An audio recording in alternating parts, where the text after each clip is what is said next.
Alhamdulillah wassalatu wassalamu ala rasulillah wa ala ali hizbillah amma ba'd fa inna asdaqal hadithi kitabullah wa khairal hadi hadi Muhammadin sallallahu alayhi wa sallam wa sharral umuri muhdathatuha wa kulla muhdathatin bid'ah wa kulla bid'atin dalalah wa kulla dalalatin finnar.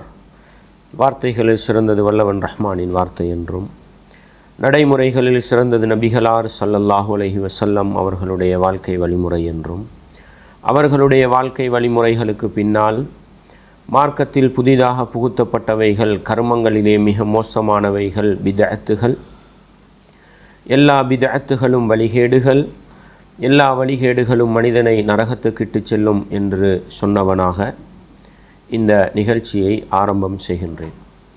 அன்பார்ந்த இஸ்லாமிய சகோதரர்களே, அல்லாஹுவின் நல்லடியார்களே, இந்த தொடரை நாங்கள் பதிவு செய்வதற்கு முக்கியமான காரணம் என்னவென்று சொன்னால், சமீபத்திலே அஜ்வா ஈத்தப்பழம் சம்பந்தப்பட்ட அந்த நபிமொழியை அது சஹீஹான நம்பகமான அறிவிப்பாளர் தொடர் கொண்டு வந்திருந்தாலும் அந்த ஹதீஸுடைய அர்த்தம், அதனுடைய கருத்து குர்ஆனுக்கும் நடைமுறைக்கும் ஒத்துப்போகாதது.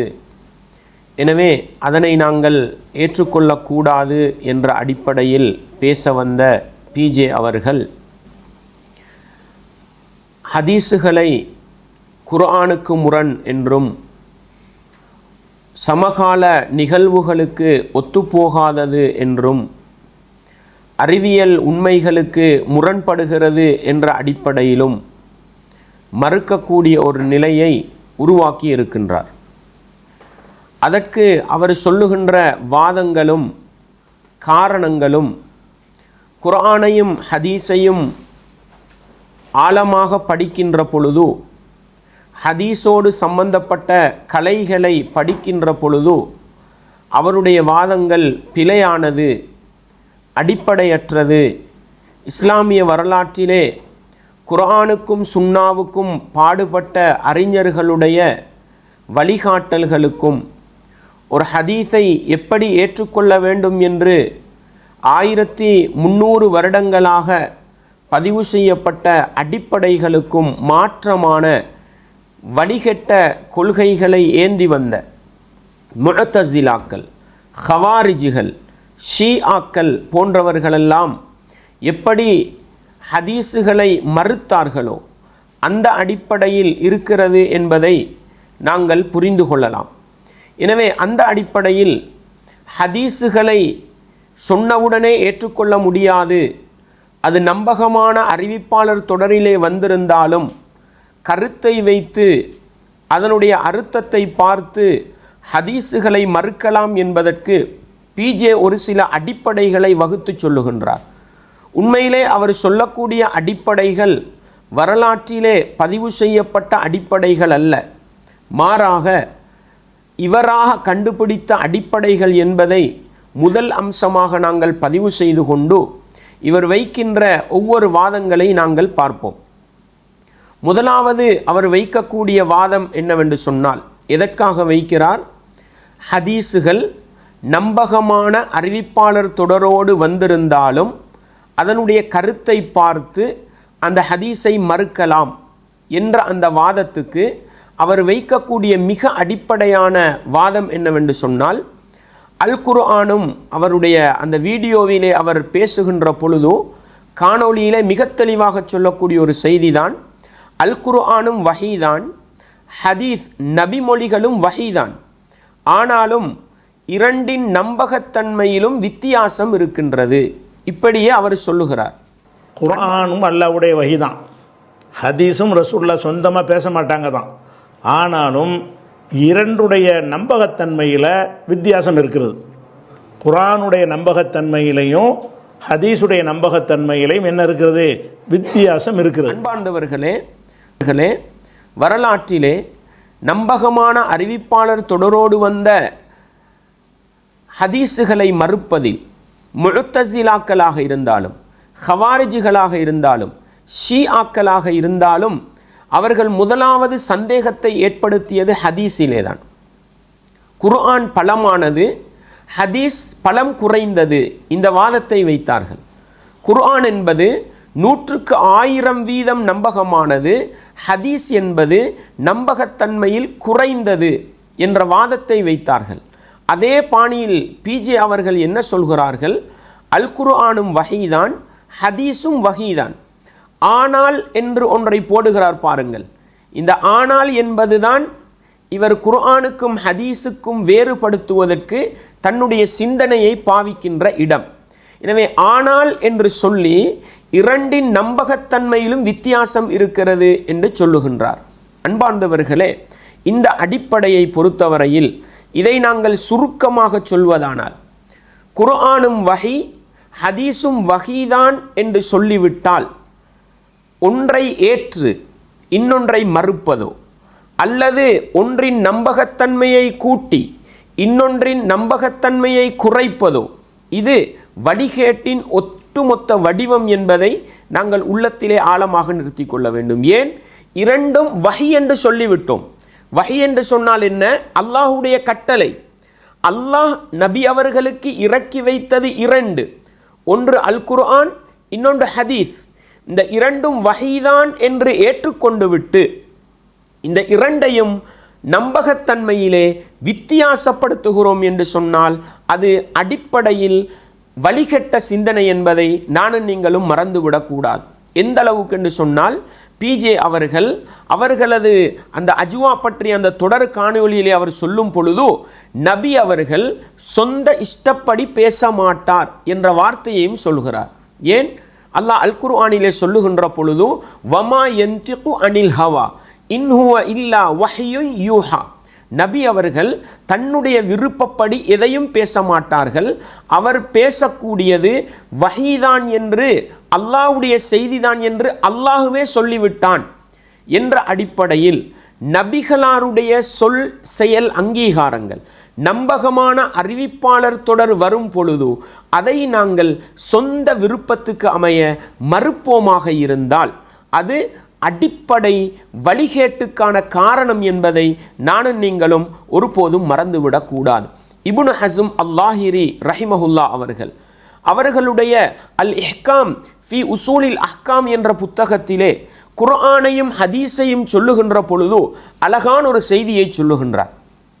உண்மையிலே பிஜே அவர்களை பொறுத்தவரையில் என்னை விடவும் இந்த புத்தகத்தை பல தடவை வாசித்திருக்கலாம். இப்னு ஹஸம் இமாம் அவர்களுடைய இந்த கூற்றை பல தடவை வாசித்திருக்கலாம்.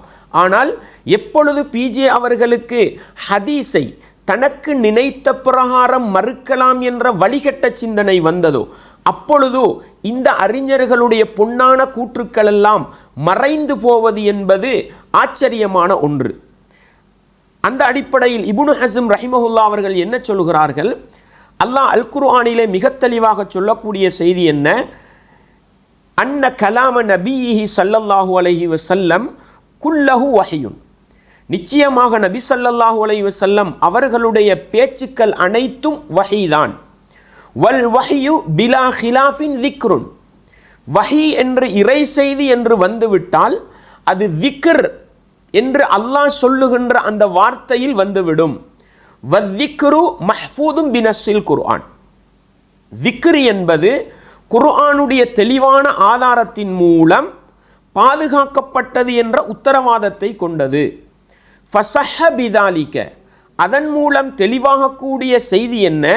அன்ன கலாமஹு ஸல்லல்லாஹு அலைஹி வஸல்லம், நிச்சயமாக நபிகளாருடைய பேச்சு என்பது குல்லுஹு மஹ்ஃபூதுன் பிஹிஃபுதில்லாஹி அஸ்ஸவஜல், அல்லாஹ்வுடைய பாதுகாப்பை கொண்டு நபிகளாருடைய பேச்சுக்களும் பாதுகாக்கப்பட்டது என்பது உறுதியாகிவிட்டது. மதுமூனுன் லனா அன்னஹு லா யுதையு மின்ஹு ஷை, அல்லாஹ்வுடைய தூதரின் பேச்சிலிருந்து எதுவும் வீணாக்கப்பட மாட்டாது என்ற உத்தரவாதமும் கொடுக்கப்பட்டது. ஏன்? இத்மா ஹஃபிதல்லாஹு தஆலா ஃபஹுவ பில் யகீன் லா சபீல இலா அன் யுதைய மின்ஹு ஷை. எவ்வளவு தெளிவாக சொல்கிறார்கள் பாருங்கள். ஏனென்றால் அல்லாஹ் ஒன்றை பாதுகாத்து விட்டான் என்று சொன்னால் அது உறுதியானது, அது அழிந்து போகும் அது வீணாகிவிடும் என்பதில் அந்த வீணாகிவிடும் என்பதற்கு எந்த உத்தரவாதமும் கிடையாது. எனவே அல்லாஹ் பாதுகாப்பதாக பொறுப்பெடுத்த அல்லாஹ்வுடைய தூதரின் சொல் செயல் அங்கீகாரங்களில் எதுவும் அழியாது. எனவே அதுதான் ஃபஹுவ மன்கூலுன் இலைனா குல்லுஹு, அதுதான் முழுக்கவும் எங்களுக்கு கொண்டு வந்து சேர்க்கப்பட்டிருக்கிறது என்று இப்னு ஹஸம் அல்லாஹிரி ரஹிமஹுல்லா மிக தெளிவாக சொல்லுகின்றார்கள். அதே போன்று அதே அல் இஹ்காம் என்ற புத்தகத்தில் இன்னொரு இடத்தில் சொல்லும் பொழுது சொல்கிறார்கள், வஸ்ஸிக்ரு, திக்ர் என்பது அல்லாஹ் அல் குர்ஆனிலே சொல்கிறானே, இன்னா நஹ்னு நஸ்ஸல்ன ஸிக்ர வ இன்னா லஹு லஹாஃபிதூன், நாங்கள் திக்ரை இறக்கி வைத்தோம், நாங்களே அதை பாதுகாப்போம். அந்த திக்ரத்தான் விளங்கப்படுத்துறாங்க. அந்த திக்ர் என்பது இஸ்முன் வாக்கிஉன் அலா குல்லி மா அன்ஸலல்லாஹு அலா நபியிஹி, திக்ரி என்பது அல்லாஹ் நபி அவர்கள் மீது எதையெல்லாம் இறக்கி வைத்தானோ அதையெல்லாம் சேர்த்து கொள்ளும். மின் குர்ஆனின், அது குர்ஆனாக இருக்கலாம், அவு சுன்னத்தின், அல்லது நபிகளாருடைய சொல் செயல் அங்கீகாரம் என்ற சுன்னாவாக இருக்கலாம், அனைத்தையும் சேர்த்து கொள்ளும் என்று அழகாக சொல்லியிருக்கிறார்கள்.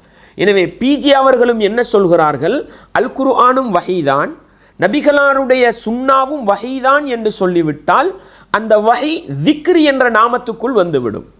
திக்ர் என்று சொன்னால் இன்னா நஹ்னு நஸ்ஸல்ன திக்ர, நாங்கள் தான் திக்ரை இறக்கி வைத்தோம், நாங்களே அதை பாதுகாப்போம் என்ற அந்த ஒட்டுமொத்த பாதுகாப்பு எல்லைக்குள்ளும் குர்ஆன் வந்தது போன்று ஹதீஸும் வந்துவிடும் என்று மிக தெளிவாக இப்னு ஹஸம் அல்லாஹிரி ரஹிமஹுல்லா அவர்கள் பதிவு செய்கிறார்கள். அதே போன்று பாருங்கள், இப்னு கையிம் ரஹிமஹுல்லா அவர்கள் சொல்லுகிற பொழுது இந்த குர்ஆனையும் ஹதீஸையும் எப்படி புரிந்து கொள்ள வேண்டும் என்று அழகாக சொல்கிறார்கள். பாருங்கள், ஃபஉலிம, அறியப்பட்ட உண்மை என்னவென்று சொன்னால், அன்ன கலாம ரசூலில்லாஹி ஸல்லல்லாஹு அலைஹி வஸல்லம், நிச்சயமாக அல்லாஹ்வுடைய தூதரின் வார்த்தை என்பது, அவர்களுடைய பேச்சு என்பது, ஃபித்தீனி குல்லிஹி வஹ்யும் மின் இந்தில்லாஹ், மார்க்க விடயத்திலே அவர்கள் பேசுகின்ற அனைத்தும் அல்லாஹ்விடத்தில் இருந்த வந்த வஹியாகும். வகுல்லு வஹியும் மின் இந்தில்லாஹ், அல்லாஹ்விடத்திலிருந்து வந்த ஒவ்வொரு வஹியும் ஃபஹுவ திக்ருன் அன்ஸலஹுல்லாஹ், அது அல்லாஹ் இறக்கி வைத்த திக்ர் என்ற அந்த வார்த்தைக்குள் வந்துவிடும்.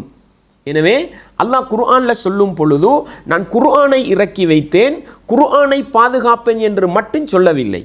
அல்லாஹ் அல் குர்ஆனிலே சொல்வதென்ன, நாங்கள் திக்ரை இறக்கி வைத்தோம், நாங்களே அந்த திக்ரை பாதுகாப்போம். அந்த திக்ருள்ளுக்கு நபிகளாருடைய பேச்சுக்கள் வந்துவிடும். எனவே திக்ருக்குள்ள அல்லாஹ்வுடைய தூதரின் பேச்சும் வந்துவிடும் என்றால் அல்லாஹ் பொறுப்பெடுத்தது திக்ரை பாதுகாப்பதாக.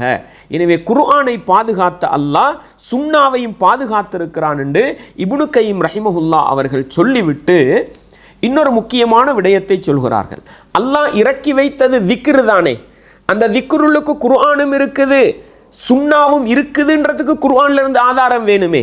எப்படி காட்டுறாங்க, அல்லாஹ் அல் குர்ஆனிலே சொல்கிறான், வ அன்ஸலல்லாஹு அலைக்கல் கிதாப வல் ஹிக்மா, அல்லாஹ் நபியே உங்கள் மீது கிதாப் என்ற வேதத்தையும் இறக்கி வைத்தான், வல் ஹிக்மா ஞானத்தையும் இறக்கி வைத்தான். எனவே ரசூலுல்லாஹ்வின் மீது குர்ஆன் மட்டும் இறக்கப்படல, குர்ஆனும் இறக்கப்பட்டது, ஹிக்மத் என்பதும் இறக்கப்பட்டது. இந்த வசனத்தை சொல்லிட்டு இப்னு கையிம் ரஹிமஹுல்லா அவங்க சொல்றாங்க, ஃபல் கிதாபு, அல்லாஹ் இறக்கி வைத்த கிதாபு என்பது அல் குர்ஆன், அதுதான் குர்ஆன் என்பது. வல் ஹிக்மா, ஹிக்மத் என்ற அந்த ஞானம் என்றால் என்ன, அஸ்ஸுன்னத்து, அதுதான் சுன்னா என்பது. எனவே அல்லாஹ் இறக்கி வைத்தது குர்ஆனும் சுன்னாவும் தான். இந்த ரெண்டையும் வித்தியாசப்படுத்துவது, இந்த ரெண்டுடைய சந்தேகத்திலும் குளறுபடியை ஏற்படுத்துவது, அது மிகப்பெரிய வழிகேடாக அமைந்துவிடும். அதே போன்று பாருங்கள், ரசூலுல்லாஹ் சொன்ன ஹதீஸை கொண்டு வராங்க, இன்னி ஊதீத்துல் கிதாப வமிஸ்லஹு மஅஹு. ரசூலுல்லாஹ் என்ன சொல்றாங்க, இன்னி ஊதீத்துல் கிதாப், எனக்கு கிதாப் என்ற அல் குர்ஆன் வேதமும் கொடுக்கப்பட்டது, வமிஸ்லஹு மஅஹு, அது போன்ற ஒன்றும் எனக்கு கொடுக்கப்பட்டது. எனவே ரசூலுல்லாஹ்வுக்கு குர்ஆன் மட்டும் கொடுக்கப்படல, குர்ஆனும் கொடுக்கப்பட்டது, குர்ஆன் போன்ற ஒன்றும் கொடுக்கப்பட்டது. அந்த ஒன்று எது? அதுதான் சுன்னா. அதுக்குத்தான் நாங்கள் ஹதீஸ் என்று சொல்கிறோம், அதுக்குத்தான் நாங்கள் சுன்னான்னு சொல்கிறோம்ன்றத இமாம் இப்னு கைம் ரஹிமஹுல்லா அவங்க சொல்லிட்டு தெளிவாக சொல்கிறாங்க. ஃபஅக்பர அன்னஹு ஊத்திய சுன்னா கமா ஊத்தியல் கிதாப். ரசூலுல்லாஹ் ஸல்லல்லாஹு அலைஹி வஸல்லம் அவர்களுக்கு எப்படி குர்ஆன் என்ற வேதம் கொடுக்கப்பட்டதோ அது போன்று சுன்னாவும் கொடுக்கப்பட்டது என்று அல்லாஹ்வுடைய தூதரே சொல்லிவிட்டார்கள். சொல்லிட்டு சொல்றாங்க, வல்லாஹு தஆலா கது தமின ஹிஃப்த மா அவ்ஹாஹு இலைஹி வ அன்ஸல இலைஹி. ரசூலுல்லாஹ் ஸல்லல்லாஹு அலைஹி வஸல்லம் அவர்களுக்கு அல்லாஹ் எந்த குர்ஆனை இறக்கி வைத்தானோ, எந்த சுன்னாவை வஹியாக அறிவித்து கொடுத்தானோ, அந்த இரண்டையும் அல்லாஹ் பாதுகாப்பதாக பொறுப்பெடுத்து விட்டான். எதற்காக? லியுகீம பிஹி ஹுஜ்ஜத்தஹு அலல் இபாதி இலா ஆஹிரி தஹர். இந்த உலகம் அழியும் வரையில் வரக்கூடிய மக்களுக்கு குர்ஆனும் ரசூலுல்லாஹ்வுடைய சுன்னாவும் ஆதாரமாக அமைய வேண்டும் என்பதற்கு அல்லாஹ் அதை பாதுகாத்து விட்டான் என்று முக்தஸரு ஸவாஇக் அல் முர்ஸலா என்ற புத்தகத்திலே மிக தெளிவாக பதிவு செய்திருக்கிறார்கள். நான் 2 அறிஞர்களுடைய கூற்றுக்களை தான் உங்களுக்கு சொல்லியிருக்கிறேன். அன்பார்ந்தவர்களே, 1400 வருடங்களாக சஹாபாக்களாக இருக்கலாம், சஹாபாக்களுடைய காலத்துக்கு பின்னால் வந்த தாபிஈங்கள் தபஉ தாபிஈங்களாக இருக்கலாம், அவர்களுக்கு பின்னால் இருந்து இந்த 1400 வருடம் வந்த குர்ஆன் சுன்னாவை சரியாக புரிந்து கொண்ட அறிஞர்களாக இருக்கலாம். அவர்கள் மிக தெளிவாக சொன்னது என்ன தெரியுமா? திக்ர் என்பது வெறுமனே குர்ஆன் மட்டுமல்ல, ரசூலுல்லாஹ்வுடைய சுன்னாவும் தான். எனவே குர்ஆனை பாதுகாத்த அல்லாஹ் சுன்னாவையும் பாதுகாத்தான் என்பது கிட்டத்தட்ட இஜ்மா என்று நாங்கள் சொல்லுவோமே, கருத்து வேற்றுமை இல்லை என்கிற அளவுக்கு பதிவு செய்யப்பட்ட ஒரு விடயம். இப்படி உறுதியான ஒரு விடயத்திலே தான் பிஜே கையடித்திருக்கின்றார். என்ன சொல்கிறார்? குர்ஆனும் அல்லாஹ்வுடைய வஹிதான், ஹதீஸும் ரசூலுல்லாஹ் சொந்தமாக பேச மாட்டாங்க தான். ஆனாலும் இரண்டுடைய நம்பகத்தன்மையில் வித்தியாசம் இருக்கிறது. குர்ஆனுடைய நம்பகத்தன்மையிலையும் ஹதீஸுடைய நம்பகத்தன்மையிலையும் என்ன இருக்கிறது? வித்தியாசம் இருக்கிறது. இரண்டும் வஹீதான். ஆனால் இந்த இடத்துல தான் அவர் வழிகட்டு போகிறார் என்பதை நானும் நீங்களும் மறந்துவிடக்கூடாது. இதே இடத்துல தான் இன்று வரைக்கும் ஷீஆக்கள் புகாரியை ஏற்றுக்கொள்வதில்லை, முஸ்லிமை ஏற்றுக்கொள்வதில்லை. ஏன்? அவர்கள் சொல்கிறார்கள் புகாரி ஒரு மனிதன், முஸ்லிம் ஒரு மனிதன், அவரவர்கள் நினைத்ததை எழுதிவிட்டு போனார்கள், அதை ஏற்றுக்கொள்ள முடியாது என்ற கொள்கையிலே அவர்கள் இருக்கிறார்கள். முஅத்தஸிலாக்கள் நிறைய ஹதீஸுகளை மறுத்தார்கள். ஏன்? ஹதீஸில் சந்தேகம் இருக்குது, ஹதீஸ அறிவிப்பு செஞ்சவர்கள சந்தேகம் இருக்குது. இதே வாதத்தை தான் வச்சாங்க. எனவே வழிகட்டவர்களுடைய வாதத்தை வைத்து சத்தியத்தில் பயணித்தவர்களுடைய வாதத்தை புறக்கணித்து குர்ஆனையும் வஹி என்று ஏற்றுக்கொண்டு ஹதீஸையும் வஹி என்று ஏற்றுக்கொண்டு விட்டு தன்னுடைய புத்தியை பயன்படுத்தியதனால் பிஜே அவர்கள் இந்த ஒட்டுமொத்த வழிகேட்டையும் உருவாக்குவதற்கு காரணமாக இருந்திருக்கிறது என்பதை நானும் நீங்களும் ஒருபோதும் மறந்துவிடக் கூடாது. இது முதலாவது நாங்கள் புரிய வேண்டிய செய்தி. என்ன? பிஜே அவர்கள் வஹியை ஹதீஸை மறுப்பதற்கு முக்கிய காரணமாக சொல்லக்கூடியது என்ன? குர்ஆனும் வஹி, ஹதீஸும் வஹி. ஆனால் வஹியிலே நம்பகத்தன்மை குறைந்தது என்று சொல்கிறார். நாங்கள் சொல்கிறோம் குர்ஆனும் வஹி, ஹதீஸும் வஹி, இரண்டும் நம்பகத்தன்மையில் ஒன்றுதான். இந்த இரண்டுக்கும் இடையில் உள்ள வித்தியாசம் என்ன? பிஜே தவறுவிட்ட இடம் எது? இரண்டும் பாதுகாக்கப்பட்ட முறையில் வேண்டுமானால் வித்தியாசம் இருக்கலாம், நம்பகத்தன்மையில் வித்தியாசம் கிடையாது. நம்பகத்தன்மை இரண்டும் ஒன்றுதான். பாதுகாக்கப்பட்ட காலம், பாதுகாக்கப்பட்ட முறையில் என்ன இருக்கிறது, வித்தியாசம் இருக்கிறது என்பதை நாங்கள் பின்னால் வருகின்ற செய்திகளை வைத்து நாங்கள் படிக்க வேண்டும். அன்பார்ந்தவர்களே, இஸ்லாமிய உறவுகளே, அடுத்தது பிஜே அவர்கள் வைக்கக்கூடிய இன்னொரு வாதம் என்ன? ஹதீஸை மறுப்பதற்கு பிஜே வைக்கக்கூடிய இன்னொரு மிக முக்கியமான வாதம், குர்ஆனை பொறுத்தவரையில் அதனை அறிவிப்பு செய்தவர்கள் இருக்கிறார்களே, அவர்கள் ஒருவர் இருவர் அல்ல. குர்ஆனை எங்களுக்கு கொண்டு வந்து சேர்த்தது ஒருவர் இருவர் அல்ல, அது சமூகம் சமூகமாக. சஹாபாக்கள் குர்ஆன் என்றார்கள், தாபிஈங்கள் குர்ஆன் என்றார்கள், தபஉ தாபிஈங்கள் குர்ஆன் என்றார்கள், இன்று வரைக்கும் இருக்கின்ற லட்சக்கணக்கான முஸ்லீம்களும் குர்ஆன் என்கிறார்கள். இதற்கு அடுத்த தலைமுறை வரக்கூடிய கோடிக்கணக்கான முஸ்லீம்களும் குர்ஆன் என்பார்கள். எனவே இது ஒருத்தர் சொன்னதல்ல, 2 பேர் சொன்னதல்ல. ஹதீஸுகளை பொறுத்தவரையில் அது யார் சொன்னது? ஒருவர் சொன்னது, 2 பேர் சொன்னது, 3 பேர் சொன்னது, கூடினா 10 பேர் வரைக்கும் சொல்லுவாங்க. எத்தனை பேர் சொன்னாலும் ஹதீஸை அறிவிப்பு செய்தவர்கள் விரல் விட்டு எண்ணப்படக்கூடியவர்கள். எனவே இதை சொல்லிட்டு அவர் என்ன கேட்கிறாரு, சமூகமாக அறிவிப்பு செய்யக்கூடிய குர்ஆன் எவ்வளவு பலமானது, ஒருத்தர் 2 பேர் அறிவிக்கிற ஹதீஸ் எவ்வளவு பலம் குறைந்தது. எனவே இந்த ரெண்டுக்கும் இடையில பெரிய ஒரு வித்தியாசத்தை காட்டி குர்ஆன் நம்பகமானது, அதை அப்படியே ஏற்றுக்கொள்வோம். ஹதீஸ் நம்பகம் குறைந்தது. எனவே அதில் சந்தேகம் வந்தா, டவுட் வந்தா, எங்களுக்கு புரிஞ்சு கொள்ள இல்லாமல் இருந்தா, எங்களுக்கு அசிங்கம் மாதிரி விளங்கினா, நம்பகமான அறிவிப்பாளரோடு வந்திருந்தாலும் அதை நாங்கள் மறுப்போம் என்று சொல்கிறார். குர்ஆனுடைய நம்பகத்தன்மை என்ன என்று கேட்டீங்கன்னா, ஒவ்வொரு சமுதாயமாக நமக்கு அறிவிக்கப்படுகிறது. இதுதான் குர்ஆன் என்று ஒட்டுமொத்த சஹாபாக்கள் சொன்னார்கள். இதுதான் குர்ஆன் என்று சஹாபாக்கள் சொன்னதாக தாபியன்கள் சொன்னார்கள். இதுதான் குர்ஆன் என்று சஹாபாக்கள் சொன்னதாக தாபியன்கள் சொன்னதை தாபியன்கள் சொன்னார்கள். இப்படி இந்த தலைமுறையில் நாம் சொல்கிறோம். நம்ம எல்லாரும் தான் சொல்கிறோம் இதுதான் குர்ஆன் என்று. நம்ம எல்லாரும் சொல்லக்கூடியது நமக்கு அடுத்த தலைமுறைக்கு எல்லாருக்குமே போய் சேர்கிறது. அப்போ குர்ஆனை பொறுத்த வரைக்கும் ஒரு அறிவிப்பாளர் 2 அறிவிப்பாளரை வைத்து குர்ஆனை நம்ம நம்புறது கிடையாது. சமுதாயமே அறிவிக்கிறது. குர்ஆனுடைய நம்பகத்தன்மை எப்படிப்பட்டதாக இருக்குன்னா, ஒரு சமுதாயமே சஹாபாக்கள்லாம் கூடி இதுதான் குர்ஆன் என்று என்ன செய்கிறாங்க, நமக்கு அறிவிச்சிருக்கிறாங்க. ஒவ்வொரு காலகட்டத்திலையும் சமுதாயமாகவே வருகிறது. அந்த ஒரு விஷயம் இருக்கிறது. ஹதீஸ் அப்படி அறிவிக்கப்படுதா? இல்லை.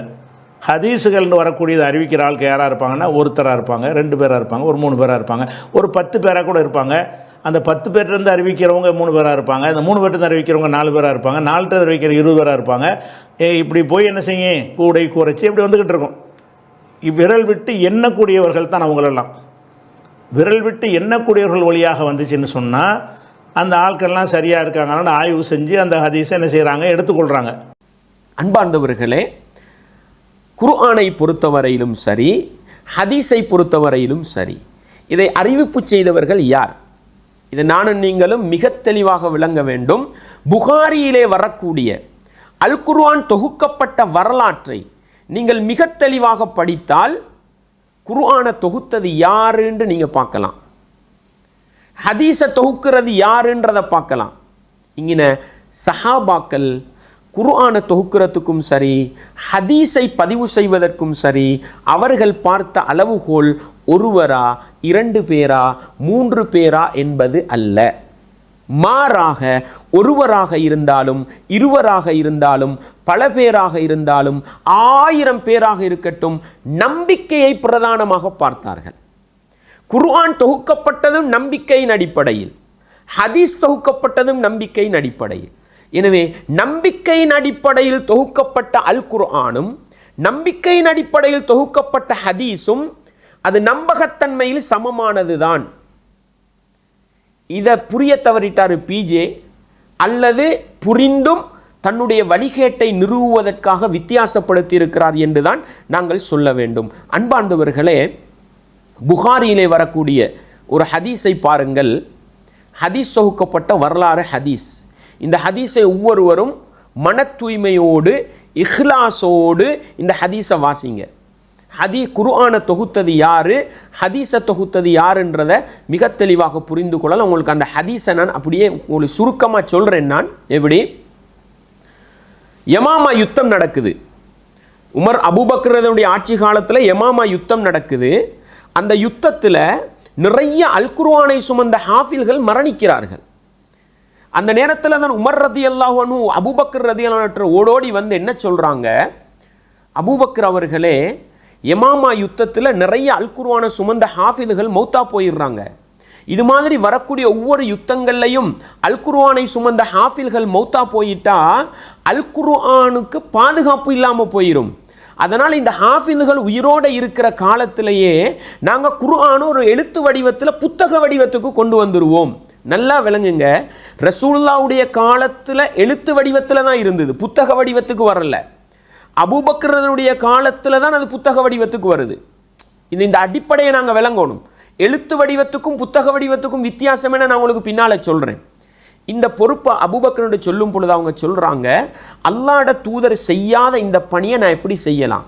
எழுத அனுமதி கொடுத்த ரசூலுல்லாஹ் எழுதின தாள்களையெல்லாம் ஒன்று சேர்த்து புத்தகமாக்கல்ல, அவங்க அப்படியே வச்சுட்டு தான் மௌத்தா போனாங்க. அபூபக்கர் ரலியல்லாஹு அவங்க அதனால தான் கேட்டாங்க, ரசூலுல்லாஹ் செய்யாததை நான் எப்படி செய்வேன், ஒரு புத்தகத்துக்கு எப்படி ஆக்குவேன்? உமர் ரலியல்லாஹு பல தடவை சொல்லி அபூபக்கர் அந்த உடன்பாட்டுக்கு வந்து யாருக்கிட்ட பொறுப்பு கொடுத்தாங்க? ஸைத் இப்னு சாபித் ரலியல்லாஹு அவர்களை அழைத்து பொறுப்பு கொடுக்குறாங்க. இதைத்தான் நீங்கள் பார்க்கணும், இதுதான் முக்கியமான பகுதி. அபூபக்கர் ரலியல்லாஹு அவங்க ஸைத் இப்னு சாபித் அவர்களை அழைத்து என்ன சொன்னார்கள்? உமர் ரலியல்லாஹு பக்கத்தில் இருக்கிறாங்க, சொன்ன வார்த்தையை பாருங்க. அபூபக்கர் சொல்றாங்க, ஸைதே, நீங்கள் புத்திசாலியான இளைஞர், உங்களை நாங்கள் எந்த விதத்திலும் சந்தேகப்பட மாட்டோம். எவ்வளவு அழகான வார்த்தைன்னு பாருங்க. அரபுல சொல்லும் பொழுது அவங்க எப்படி சொல்றாங்க?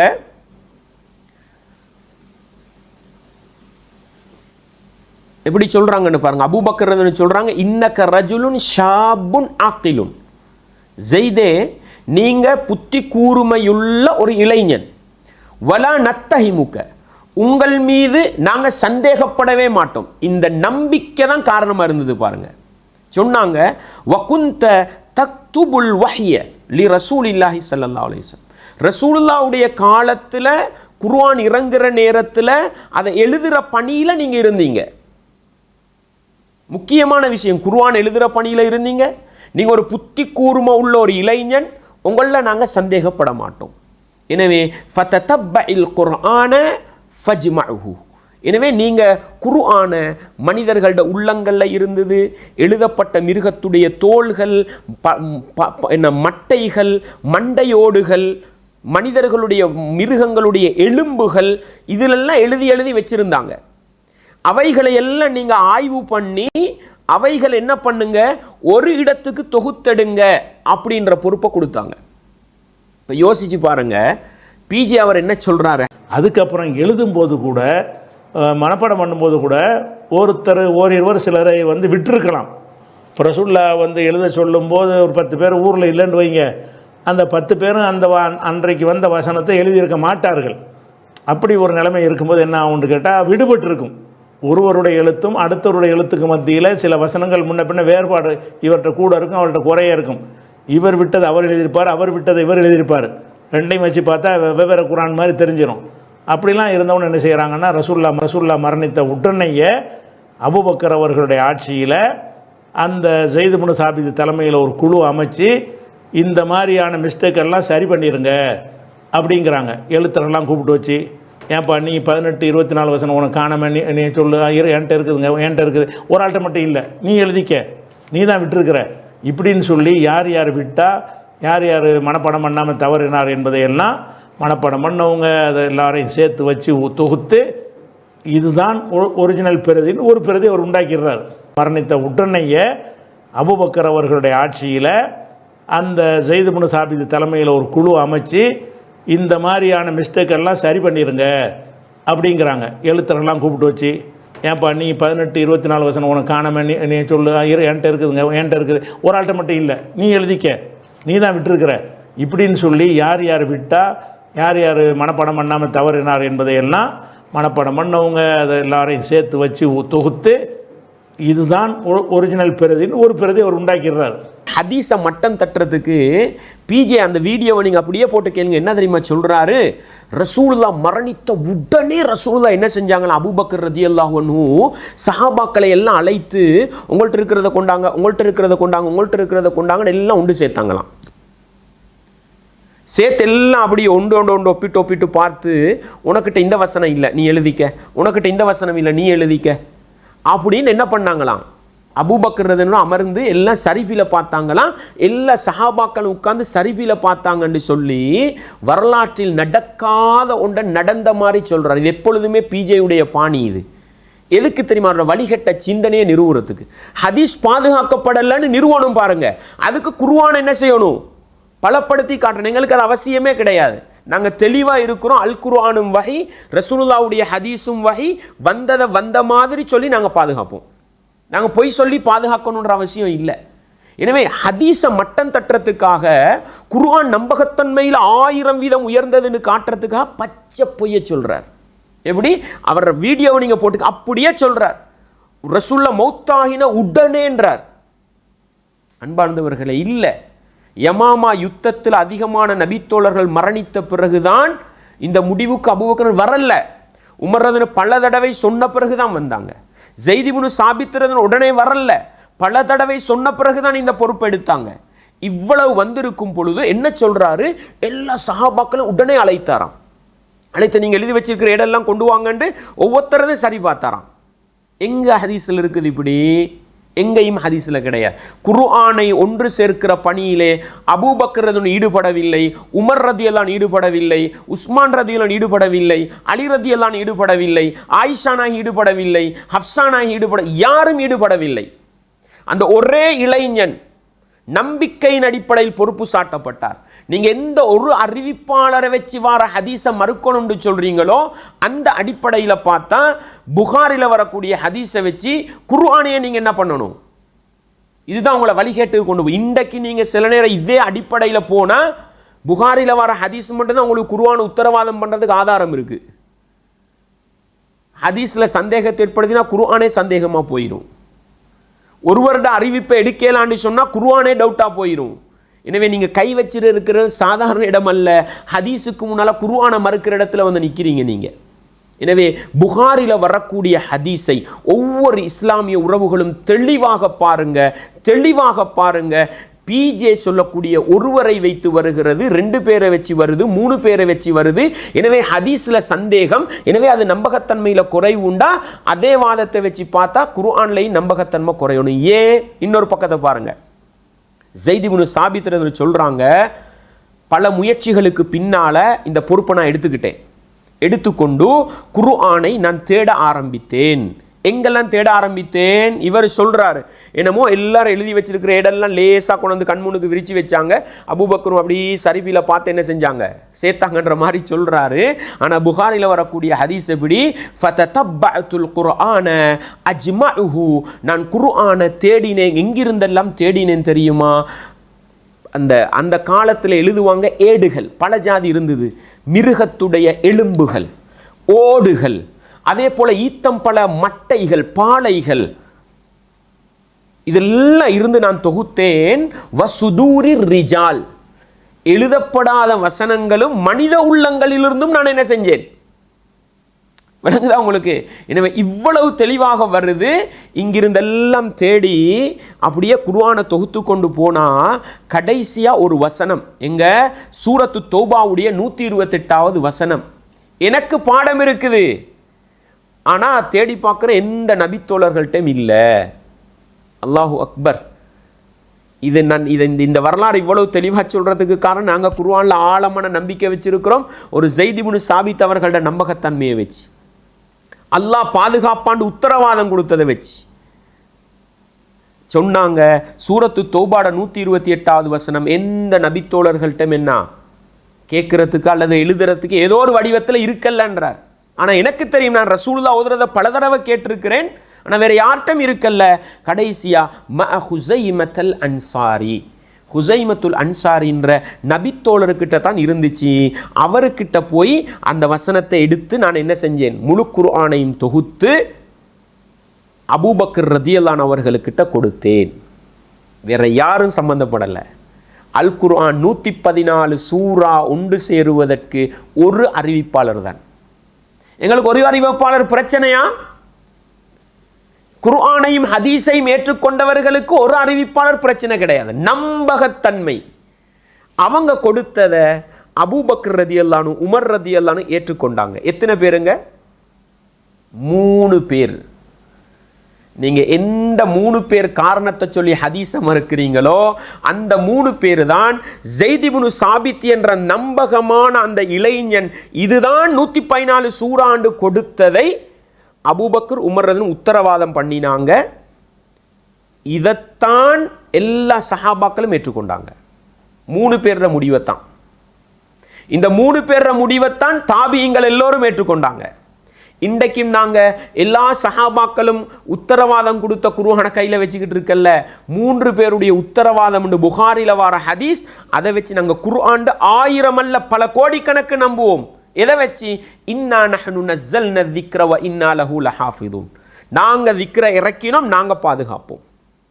அதே போல பாருங்க, புகாரில வரக்கூடிய இன்னொரு ஹதீஸ் 4784வது இலக்க ஹதீஸை பாருங்க. அதுல இன்னொரு செய்தியை சொல்றாங்க. ஸைத் இப்னு சாபித் சொல்றாங்க, நான் ஏடுகள்ல இருந்து, ஏடுன்னு சொன்னா நீங்க குர்ஆன் புத்தகம்னு விளங்கிக்கொள்ள கூடாது. அன்றைக்கு எழுதி வச்சிருந்த, நான் ஏற்கனவே புகாரில் வரக்கூடிய ஹதீஸை சொன்னேனே, அது மாதிரி சில பேர் இந்த தாள்கள் எழுதி வச்சிருந்தாங்க, பத்திரிகை பேப்பர்கள் எழுதி வச்சிருந்தாங்க. சில பேர் எலும்புகள்ல அதுகள்ல இருந்தெல்லாம் தொகுக்கிறாங்க. தொகுத்து கொண்டு வார நேரம் சூரத்துல் அஹ்ஸாபுடைய 23வது வசனமும் இருக்கல்ல, அதுவும் யாருக்கிட்ட தான் இருந்தது. அப்ப 2 வசனம் குர்ஆன்ல 2 வசனத்தை ஒரு ஹுஸைமத்தல் அன்சாரி கிட்ட இருந்து மட்டும்தான் எடுத்தாங்க. ஏன் ஹுஸைமத்தல் அன்சாரி கிட்ட இருந்து எடுத்தாங்க? அவங்க சொன்னாங்க, ரசூலுல்லாஹ் ஸல்லல்லாஹு அலைஹி வஸல்லம் அவர்கள் ஹுஸைமத்தல் அன்சாரி அவர்களுடைய சாட்சியத்தை 2 சாட்சியத்துக்கு நிகரானதுன்னு சொன்னாங்க. அப்போ குர்ஆனை ஒன்று திரட்டுறதுல 100க்கு 100% நபித்தோழர்கள் பார்த்தது எதை? நம்பிக்கை, நேர்மை, நியாயம், இதைத்தான் பார்த்தாங்க. அதனால தான் சொன்னாங்க, 2 சாட்சிகளுக்கு நிகரானவர் என்று நபிகளால் உத்தரவாதம் கொடுக்கப்பட்ட ஹுஸைமத்தல் அன்சாரி கிட்ட அந்த வசனம் இருந்துச்சு, அதை நான் குர்ஆன்ல சேர்த்தேன்டாங்க. பிஜே என்ன பண்ணணும்? 3 பேருட அறிவிப்புல வந்த முழு குர்ஆனையும் மறுக்கணும், அல்லது குறைந்தபட்சம் இந்த 2 வசனத்தை என்ன செய்ய முடியாது, ஏற்றுக்கொள்ள முடியாதுன்னு சொல்லணும். இல்லாட்டி என்ன தெரியுமா பண்ணணும்? குர்ஆன்ல டவுட்டை ஏற்படுத்துற இந்த 2 ஹதீஸையும் ஏற்றுக்கொள்ள முடியாது, ஹதீஸை தூக்கி வீசணும். குர்ஆனை மறுக்கிறதா, குர்ஆனுக்கு உத்தரவாதத்தை கொடுக்கிற இந்த ஹதீஸுகளை மறுக்கிறதா? எனவே குர்ஆனும் வஹீதான், ஹதீஸும் வஹீதான். 2டைய நம்பகத்தன்மையில் என்ன ஏற்றத்தாழ்வு இருக்குதுன்னு கை வச்சா அவர் இஸ்லாத்தில் இருக்க முடியாது. எனவே உண்மையான முஃமினாக நானும் நீங்களும் மாற வேண்டுமாக இருந்தால் குர்ஆனும் பாதுகாக்கப்பட்டது, சுன்னாவும் பாதுகாக்கப்பட்டது. அந்த 2ம் பலமான நம்பகமான அறிவிப்பாளர் தொடர் கொண்டு பாதுகாக்கப்பட்டது. இப்படி நம்பினா இதுதான் எங்களுக்கு என்ன செய்யும்? பாதுகாப்பு உத்தரவாதத்தை தரும் என்பதை நானும் நீங்களும் ஒருபோதும் மறந்துவிடக்கூடாது. அன்பார்ந்தவர்களே, இஸ்லாமிய உறவுகளே, அடுத்ததாக நாங்கள் படிக்க வேண்டிய இன்னொரு பாடம் என்ன? முக்கியமாக படிக்க வேண்டிய பாடம், எங்களுக்கு 1வரா 2வரா 10 பேரான்றது எங்களுக்கு பிரச்சனை அல்ல. எங்களுக்கு நம்பகமான அறிவிப்பாளர், குர்ஆனுக்கும் இதுதான் ஹதீஸுக்கும் இதுதான்றது முக்கியமான அடிப்படை. 2வது, நாங்கள் ஆரம்பத்தில் சொன்னது மாதிரி குர்ஆனும் வஹி, ஹதீஸும் வஹி, அந்த 2யும் அல்லாஹ் பாதுகாப்பதாக உத்தரவாதம் தந்து விட்டான் என்ற இந்த அடிப்படையையும் நானும் நீங்களும் மறந்து விடாமல் உள்ளத்திலே வைத்துக்கொண்டு பிஜே வைக்கின்ற அடுத்த வாதங்களை நாங்கள் மிக தெளிவாக பார்க்க வேண்டும். உங்களுக்கு ஒரு சில குறிப்புகளை சொல்கிறேன் பாருங்க. குர்ஆனை நாங்கள் ஏன் நம்புகிறோம்? ஒரு ஸைத் இப்னு சாபித் அவர்களுக்காக நம்பினோமா? அல்லது அபூபக்கர் உமர் ரலியல்லாஹு அன்ஹுமா அவர்களுக்காக நம்பினோமா? அல்லது நபித்தோழர்களோட காலத்திலேயே தொகுக்கப்பட்டுட்டுதே அதுக்காக நம்பினோமா என்று கேட்டால் அதுக்காக நாங்கள் நம்பல. நாங்கள் நம்புறது குர்ஆன் 114 சூறான்றது அல்லாஹ் சொல்லிட்டா நான் இறக்கினதை நான் பாதுகாப்பேன். குர்ஆன்ல எந்த அளவுக்கு நான் நல்லா விளங்கி கொள்ள வேண்டிய ஒரு விஷயம், ஷிஆக்கள் ஹிஜ்ரி 200 கால பகுதியிலே ஒரு வழிகட்ட சிந்தனையை கொண்டு வந்தாங்க. என்ன தெரியுமா? குர்ஆன் பாதுகாக்கப்படலண்டு.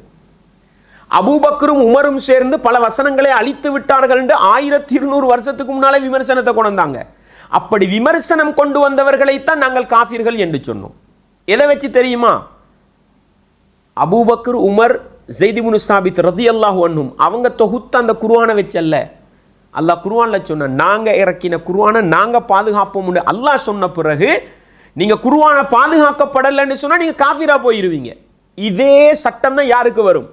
ஹதீஸ், ரசூலுல்லாஹ்வோட ஹதீஸ் வஹீன்னு சொல்லிட்டு அது பாதுகாக்கப்பட்டதுல டவுட் இருக்குதுன்னு சொன்னா ஷிஆக்கள் குர்ஆனை மறுத்த அதே இடத்துல போய் நின்றும். ஒரு சில அடிப்படைகளை சொல்றேன் பாருங்க. முதலாவது, நாங்கள் குர்ஆன் தொகுக்கப்பட்ட ஹதீஸை பார்த்தோம்.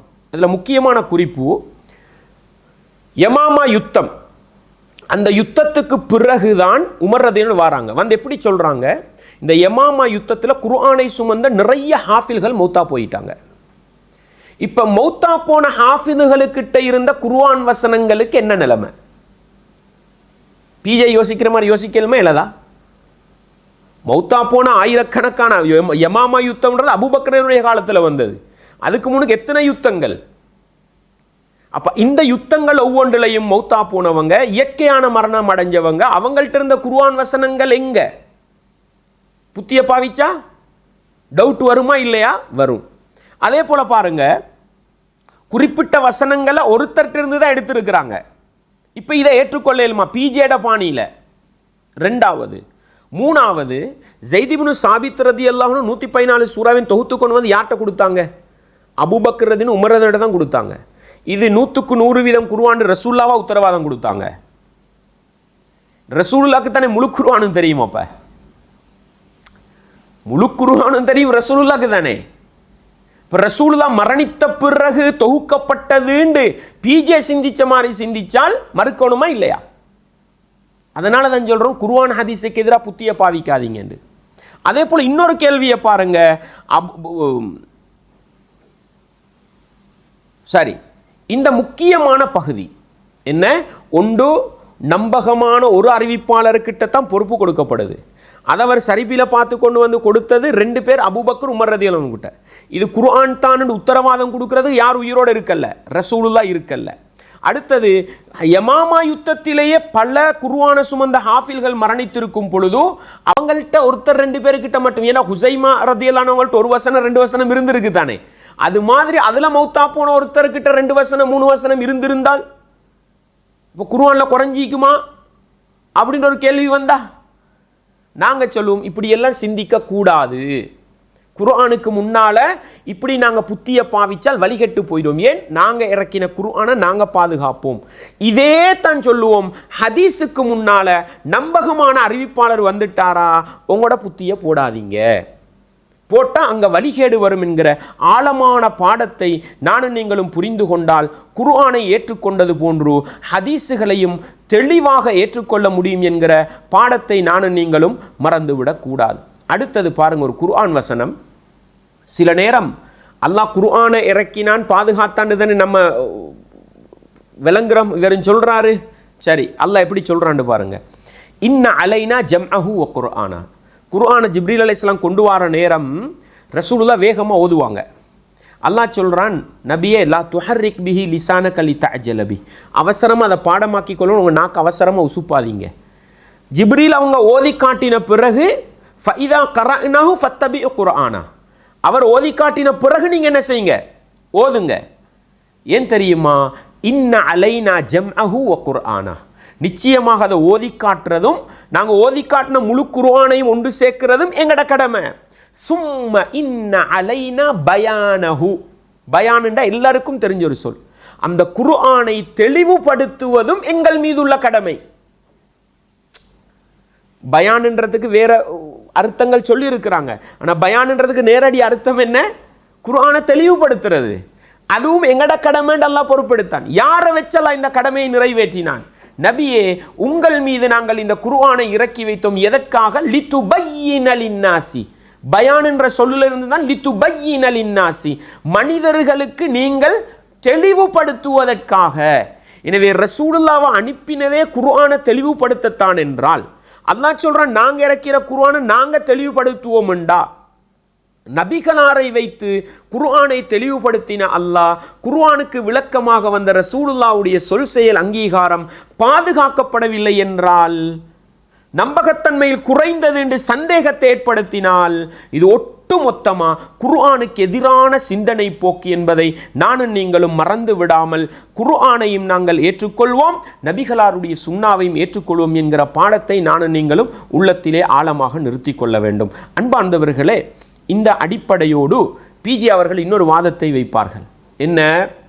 அடுத்த வித்தியாசம் என்ன என்று கேட்டால், நபிகள் நாயகம் ஸல்லல்லாஹு அலைஹி வஸல்லம் வாழுகிற காலத்தில் ஹதீஸ் என்பதை, குர்ஆன் என்பதை அவங்க எழுத்தர்கள் நியமனம் பண்ணி அதை எழுதி வைக்க வைத்தார்கள். எதையுமே ரிட்டன் ஆக்கிட்டோன்னு வைங்களேன், அதனுடைய பாதுகாப்பு தன்மை அதிகமானது. இப்போ புகாரி முஸ்லீம்னு கித்தாபு வெளியிட்டாங்கல்ல, அதுக்கு பிறகு யார் அறிவிப்பாளர் பார்க்குறோமா? புகாரியில் இருக்க நான் சொல்கிறேனே, புகாரி சொன்னாருங்கிறதுக்கு எனக்கு என்ன அறிவிப்பாளர்? இந்த கித்தாபு தான். அதை புக்காக ஆக்கி ரெக்கார்ட் ஆக்கி அதை வெளியிட்டாங்கன்னு சொன்னால் அதுக்கு பிறகு என்ன செய்யலாம்? நம்ம அந்த புக்கிலேருந்து பார்த்து யாரும் நமக்கு அறிவிக்க தேவையில்லை. நம்மளா புகாரி கத்தாவை பார்த்து நானும் அறிவிக்கிறேன். எனக்கும் புகாரிக்கும் 1000 வருஷம் வித்தியாசம் இருக்கிறது, 1200 வருஷம் வித்தியாசம் இருக்குது. அதை பற்றி பிரச்சனையே இல்லை. ரிட்டன் ஆகிடுச்சின்னு சொன்னான். அப்போ ஹதீஸுகள்லாம் ரிட்டன் ஆகுறது எப்போன்னு கேட்டால், ரிட்டன் எழுத்து வடிவில் ஆகுறது எப்போன்னு கேட்டிங்கன்னா ஒரு 200, 150, 200 வருஷத்துக்கு பின்னாடி தான். அடுத்த வித்தியாசம் என்ன என்று கேட்டால், நபிகள் நாயகம் ஸல்லல்லாஹு அலைஹி வஸல்லம் வாழுகிற காலத்தில் ஹதீஸ் என்பதை, குர்ஆன் என்பதை அவங்க எழுத்தர்கள் நியமனம் பண்ணி அதை எழுதி வைக்க வைத்தார்கள். எதையுமே ரிட்டன் ஆக்கிட்டோன்னு வைங்களேன், அதனுடைய பாதுகாப்பு தன்மை அதிகமானது. இப்போ புகாரி முஸ்லீம்னு கித்தாபு வெளியிட்டாங்கல்ல, அதுக்கு பிறகு யார் அறிவிப்பாளர் பார்க்குறோமா? புகாரியில் இருக்க நான் சொல்கிறேனே, புகாரி சொன்னாருங்கிறதுக்கு எனக்கு என்ன அறிவிப்பாளர்? இந்த கித்தாபு தான். அதை புக்காக ஆக்கி ரெக்கார்ட் ஆக்கி அதை வெளியிட்டாங்கன்னு சொன்னால், அதுக்கு பிறகு என்ன செய்யலாம்? நம்ம அந்த புக்கிலேருந்து பார்த்து யாரும் நமக்கு அறிவிக்க தேவையில்லை. நம்மளா புகாரி கத்தாவை பார்த்து நானும் அறிவிக்கிறேன். எனக்கும் புகாரிக்கும் 1000 வருஷம் வித்தியாசம் இருக்கிறது, 1200 வருஷம் வித்தியாசம் இருக்குது. அதை பற்றி பிரச்சனையே இல்லை. ரிட்டன் ஆகிடுச்சின்னு சொன்னான். அப்போ ஹதீஸுகள்லாம் ரிட்டன் ஆகுறது எப்போன்னு கேட்டால், ரிட்டன் எழுத்து வடிவில் ஆகுறது எப்போன்னு கேட்டிங்கன்னா ஒரு 200, 150, 200 வருஷத்துக்கு பின்னாடி தான். அவர் பேச்சில் சொல்லும் பொழுது சொல்றாரு, எழுத்து வடிவம் பெற்றுவிட்டால் அது உறுதியாகிவிடும். எழுத்து வடிவம் பெற்றுவிட்டால் உறுதியாகிவிடும். இப்போ குர்ஆன் எப்போ எழுத்து வடிவம் பெறுது? அபூபக்கர் ரலியல்லாஹு ஆட்சி காலத்தில், ரசூலுல்லாஹ் இருக்கும் பொழுது இல்லை. யாருடைய காலம்? சஹாபாக்கள் 100% வாழ்ந்த காலம். சரி, ஹதீஸ் எப்போ தொகுக்கப்படுது? அவரே பிஜியே சொல்லுவார், ஹதீஸ் எப்போ தொகுக்கப்படுதுன்னு சொன்னால் 150, 200 வருஷத்துக்கு இடையிலண்டா ஹிஜ்ரி 2 என்ன செய்யப்படுது? தொகுக்கப்படுது. அன்பாண்டவர்களே, ஹிஜ்ரி 2 புகாரி, முஸ்லிம், இன்னும் நிறைய ஹதீஸ் கிதாபுகள் எழுதப்படுது, தொகுக்கப்படுது. இந்த காலம் எந்த காலம்? இதைத்தான் நானும் நீங்களும் நல்லா விளங்கிக்கொள்ளணும். குர்ஆனை தொகுத்த காலம் இருக்கிறதே, சஹாபாக்களுடைய காலம். சஹாபாக்களை பற்றி ரசூலுல்லாஹ் ஸல்லல்லாஹு அலைஹி வஸல்லம் அவங்க என்ன உத்தரவாதம் கொடுத்தாங்க? இன்றைக்கு அந்த சஹாபாக்களோட விஷயத்திலேயே என்ன கையடிக்க ஆரம்பிச்சிட்டாங்க. ஏன்னா சஹாபாக்களோட விஷயத்தில் கையடிச்சாதான் இன்னும் வழிகேடுகளை வளர்க்கலாம். வழிகேடர்கள் செஞ்ச முக்கியமான 2-3 அடிப்படை இருக்குது. ஒன்று, சஹாபாக்களோட விஷயத்தில் கையடிச்சாங்க. இதைத்தான் ஷியாக்களும் செஞ்சது, ஹவாரிஜிகளும் செஞ்சது, முஅ்தஸிலாக்களும் செஞ்சது. அடுத்தது ஹதீஸில் கையடிச்சாங்க. இந்த 2ஐயும் இந்த வழிகேட்டை நோக்கி போகிற பிஜே செய்வார். சஹாபாக்கள்லையும் குறை காணுவார், ஹதீஸ்லையும் குறை காணுவார். இது அவங்களோட பாணி. யார? முஅ்தஸிலாக்கள், ஹவாரிஜிகளோட பாணி. ஆனால் சத்திய பாதையில் பயணித்தவங்க சஹாபாக்களில் குறை காணல. சஹாபாக்கள் நீதமானவங்க. ரசூலுல்லாஹ் என்ன சொன்னாங்க பாருங்க. குர்ஆன் தொகுக்கப்பட்ட காலம் சஹாபாக்களுடைய காலம், ரசூலுல்லாஹ்வுடைய காலம் அல்ல. ரசூலுல்லாஹ் சஹாபாக்களை பற்றி என்ன சொன்னாங்க? சொல்லும் பொழுது சொன்னாங்க, என்னுடைய தோழர்கள் இருக்கிறாங்களே, அவர்கள் வானத்தில் மின்னுகின்ற நட்சத்திரங்களை போன்றவர்கள். அவர்கள் வானத்தில் மின்னுகிற நட்சத்திரங்களை போன்றவர்கள். அந்த வானத்தில் இருக்கிற நட்சத்திரங்கள் அழிந்து போனால் வானத்துக்கு வரக்கூடியது வருமுண்டாங்க. என்ன? உலகம் அழிகிற நேரம் முதலாவது நட்சத்திரங்களை எல்லாம் எடுத்துருவோம். அதை எடுத்தால் வானம் வெடித்து செதறிடும். சொல்லிட்டு சொன்னாங்க, இது மாதிரி என்னுடைய உம்மத்துக்கு சஹாபாக்கள் பாதுகாப்பானவங்க. எப்பொழுது இந்த சஹாபாக்கள் அழிவாங்களோ, மௌத்தா போவாங்களோ, அதுக்கு பிறகு இந்த உம்மத்துக்கு வர வேண்டிய சோதனை வருமுண்டாங்க. அப்போ சஹாபாக்கள் இந்த உம்மத்துக்கு பாதுகாப்பானவங்க. அந்த பாதுகாப்பானவர்களுடைய காலத்தில் தான் குர்ஆன் தொகுக்கப்பட்டுச்சு. ஹதீஸ் எப்போ தொகுக்கப்பட்டது? ரசூலுல்லாஹ் சொன்னாங்க, ஹைருல் குரூனி கர்னி, காலங்களில் சிறந்தது என்னுடைய நூற்றாண்டு, என்னுடைய காலப்பகுதி. சும்மல்லதீன யலூனஹும் சும்மல்லதீன யலூனஹும், அதற்கு அடுத்து வருகிற நூற்றாண்டு, அதுக்கு அடுத்து வருகிற காலம். நூற்றாண்டுன்னு சொல்லலாம், காலம்னு சொல்லலாம். கிட்டத்தட்ட 300 வருஷம். இப்போ யோசிச்சு பாருங்க, இந்த 300 வருஷத்துக்கு பின்னால் வரக்கூடியவங்களை பற்றி ரசூலுல்லாஹ் சொன்னாங்க, சாட்சி கேட்காமலே சாட்சி சொல்லுவாங்க, ஏமாத்துவாங்க. விளங்குதா உங்களுக்கு? வயிறு பெருத்தவங்களாக அல்லது உடல் பெருத்தவர்களாக இருப்பாங்க. என்ன? மார்க்கத்தை வச்சு உடம்பு வளர்க்குறவங்களாக இருப்பாங்க. இந்த அர்த்தத்தை ரசூலுல்லாஹ் சொல்கிறாங்க. இந்த 300 காலப்பகுதியில் உள்ள சமூகத்தை ரசூலுல்லாஹ், என்னுடைய காலம் சஹாபாக்கள் சிறந்தவங்க, அதுக்கு பிறகு வருகிற நூற்றாண்டு, அதுக்கு பிறகு வருகிற நூற்றாண்டு. சில ஹதீஸுகளை பார்க்கும்பொழுது 4 நூற்றாண்டு வரைக்கும் போகும் போல இருக்குது. 3 நூற்றாண்டு வச்சுக்கிட்டாலும் பிஜே என்ன சொல்கிறாரு? 150-200 காலப்பகுதியில் ஹதீஸு தொகுக்கப்பட்டுடுது. எழுத்து வடிவத்தில் வந்து அதை நம்பிட்டு போகலாம். அதனால் நாங்கள் புகாரிலிருந்து ஹதீஸ் அறிவிப்போன்னு சொல்கிறாரு. இப்போ புகாரி முஸ்லீம்னு கித்தாபு வெளியிட்டாங்கல்ல, அதுக்கு பிறகு யார் அறிவிப்பாளர் பார்க்குறோமா? புகாரியில் இருக்க நான் சொல்கிறேனே, புகாரி சொன்னாருங்கிறதுக்கு எனக்கு என்ன அறிவிப்பாளர்? இந்த கித்தாபு தான். அதை புக்காக ஆக்கி ரெக்கார்ட் ஆக்கி அதை வெளியிட்டாங்கன்னு சொன்னால் அதுக்கு பிறகு என்ன செய்யலாம்? நம்ம அந்த புக்கிலேருந்து பார்த்து யாரும் நமக்கு அறிவிக்க தேவையில்லை. நம்மளா புகாரி கத்தாவை பார்த்து நானே அறிவிக்கிறேன். எனக்கும் புகாரிக்கும் 1000 வருஷம் வித்தியாசம் இருக்கிறது, 1200 வருஷம் வித்தியாசம் இருக்குது. அதை பற்றி பிரச்சனையே இல்லை.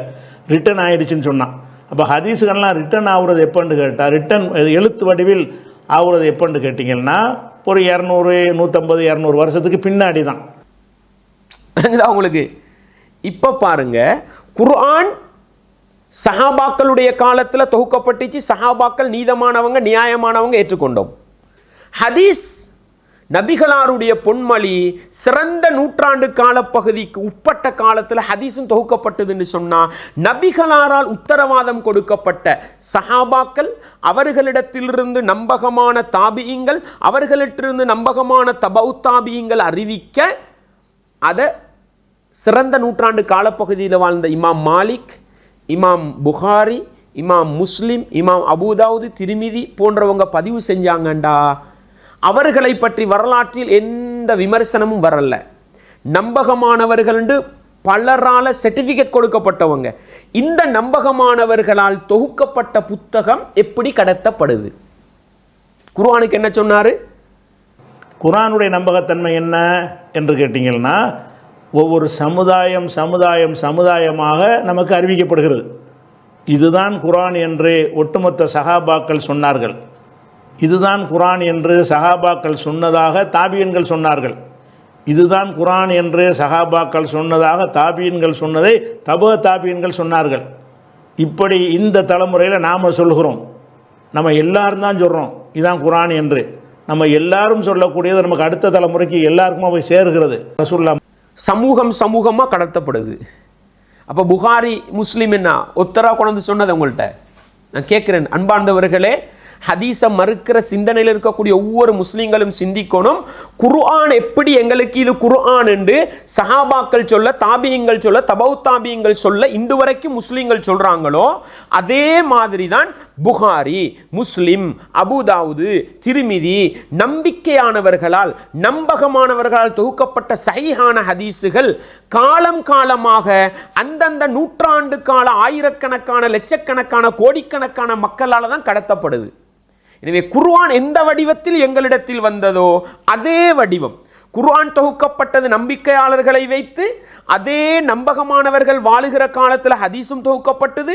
குர்ஆன் எப்படி சமூகமாக எங்களிடத்தில் கொண்டு வந்து சேர்க்கப்பட்டதோ அதே போன்ற ஹதீஸும் சமூகமாக எங்கள்கிட்ட கொண்டு வந்து சேர்க்கப்பட்டுச்சு. எப்படி இந்த ரெண்டுக்கும் இடையில வித்தியாசத்தை? இங்கே தான் வழிகேடு இருக்குது. நம்பகத்தன்மையில் வித்தியாசம் காட்டுறமே, இங்கே தான் பிரச்சனை இருக்குது. எனவே குர்ஆன் எப்படி எங்களிடத்தில் சமூகமாக கொண்டு வந்து சேர்த்ததோ அதே போன்றுதான் ஹதீஸையும் நம்பகமான அறிவிப்பாளர் தொண்ட சஹீஹான ஹதீஸ் இன்றைக்கு நேற்று புத்தகத்தில் எழுதப்படலை, சிறந்த நூற்றாண்டு காலப்பகுதியிலே எழுதப்பட்டது தான் இன்று வரைக்கும் என்ன எங்கள்கிட்ட வருதுண்டா. எப்படி குர்ஆனுக்கும் ஹதீஸுக்கும் இடையில் நம்பகத்தன்மையில் வித்தியாசத்தை ஏற்படுத்தினோம்? வழிகட்ட சிந்தனையை அல்லாமல் வேறு எந்த அடிப்படையும் இதுக்கு கிடையாது. இது முக்கியமான ஒரு பகுதி. இன்னொரு வாதத்தையும் வைக்கிறார். ஹதீஸுகளை ஏன் நாங்கள் மறுக்கிறோம் தெரியுமா? குர்ஆன்ன்றது ரசூலுல்லாஹ்ட காலத்தில் சஹாபாக்களை வச்சு எழுதப்பட்டுச்சு. குத்தாபுல் வஹி இருந்தாங்க தானே, அவங்கள வச்சு எழுதினாங்க. ஹதீஸுகள் அப்படி எழுதப்படலை. இதை சொல்லும் பொழுது எங்களுக்கும் உடனே என்ன செய்யும்? சரிதானேடா, குர்ஆனை எழுதினாங்க, ஹதீஸ் எழுதப்படலை, அதனால் ஹதீஸில் கையாடல்கள் கூடல்கள் குறையும் எந்த அளவுக்கு சொல்கிறாருண்டா. ஹதீஸ் எப்படி ரசூலுல்லாஹ் சொன்னதாக ஒருத்தர் சொல்வார், அந்த ஒருத்தர் சொன்னதாக இன்னொருத்தர் சொல்வார்.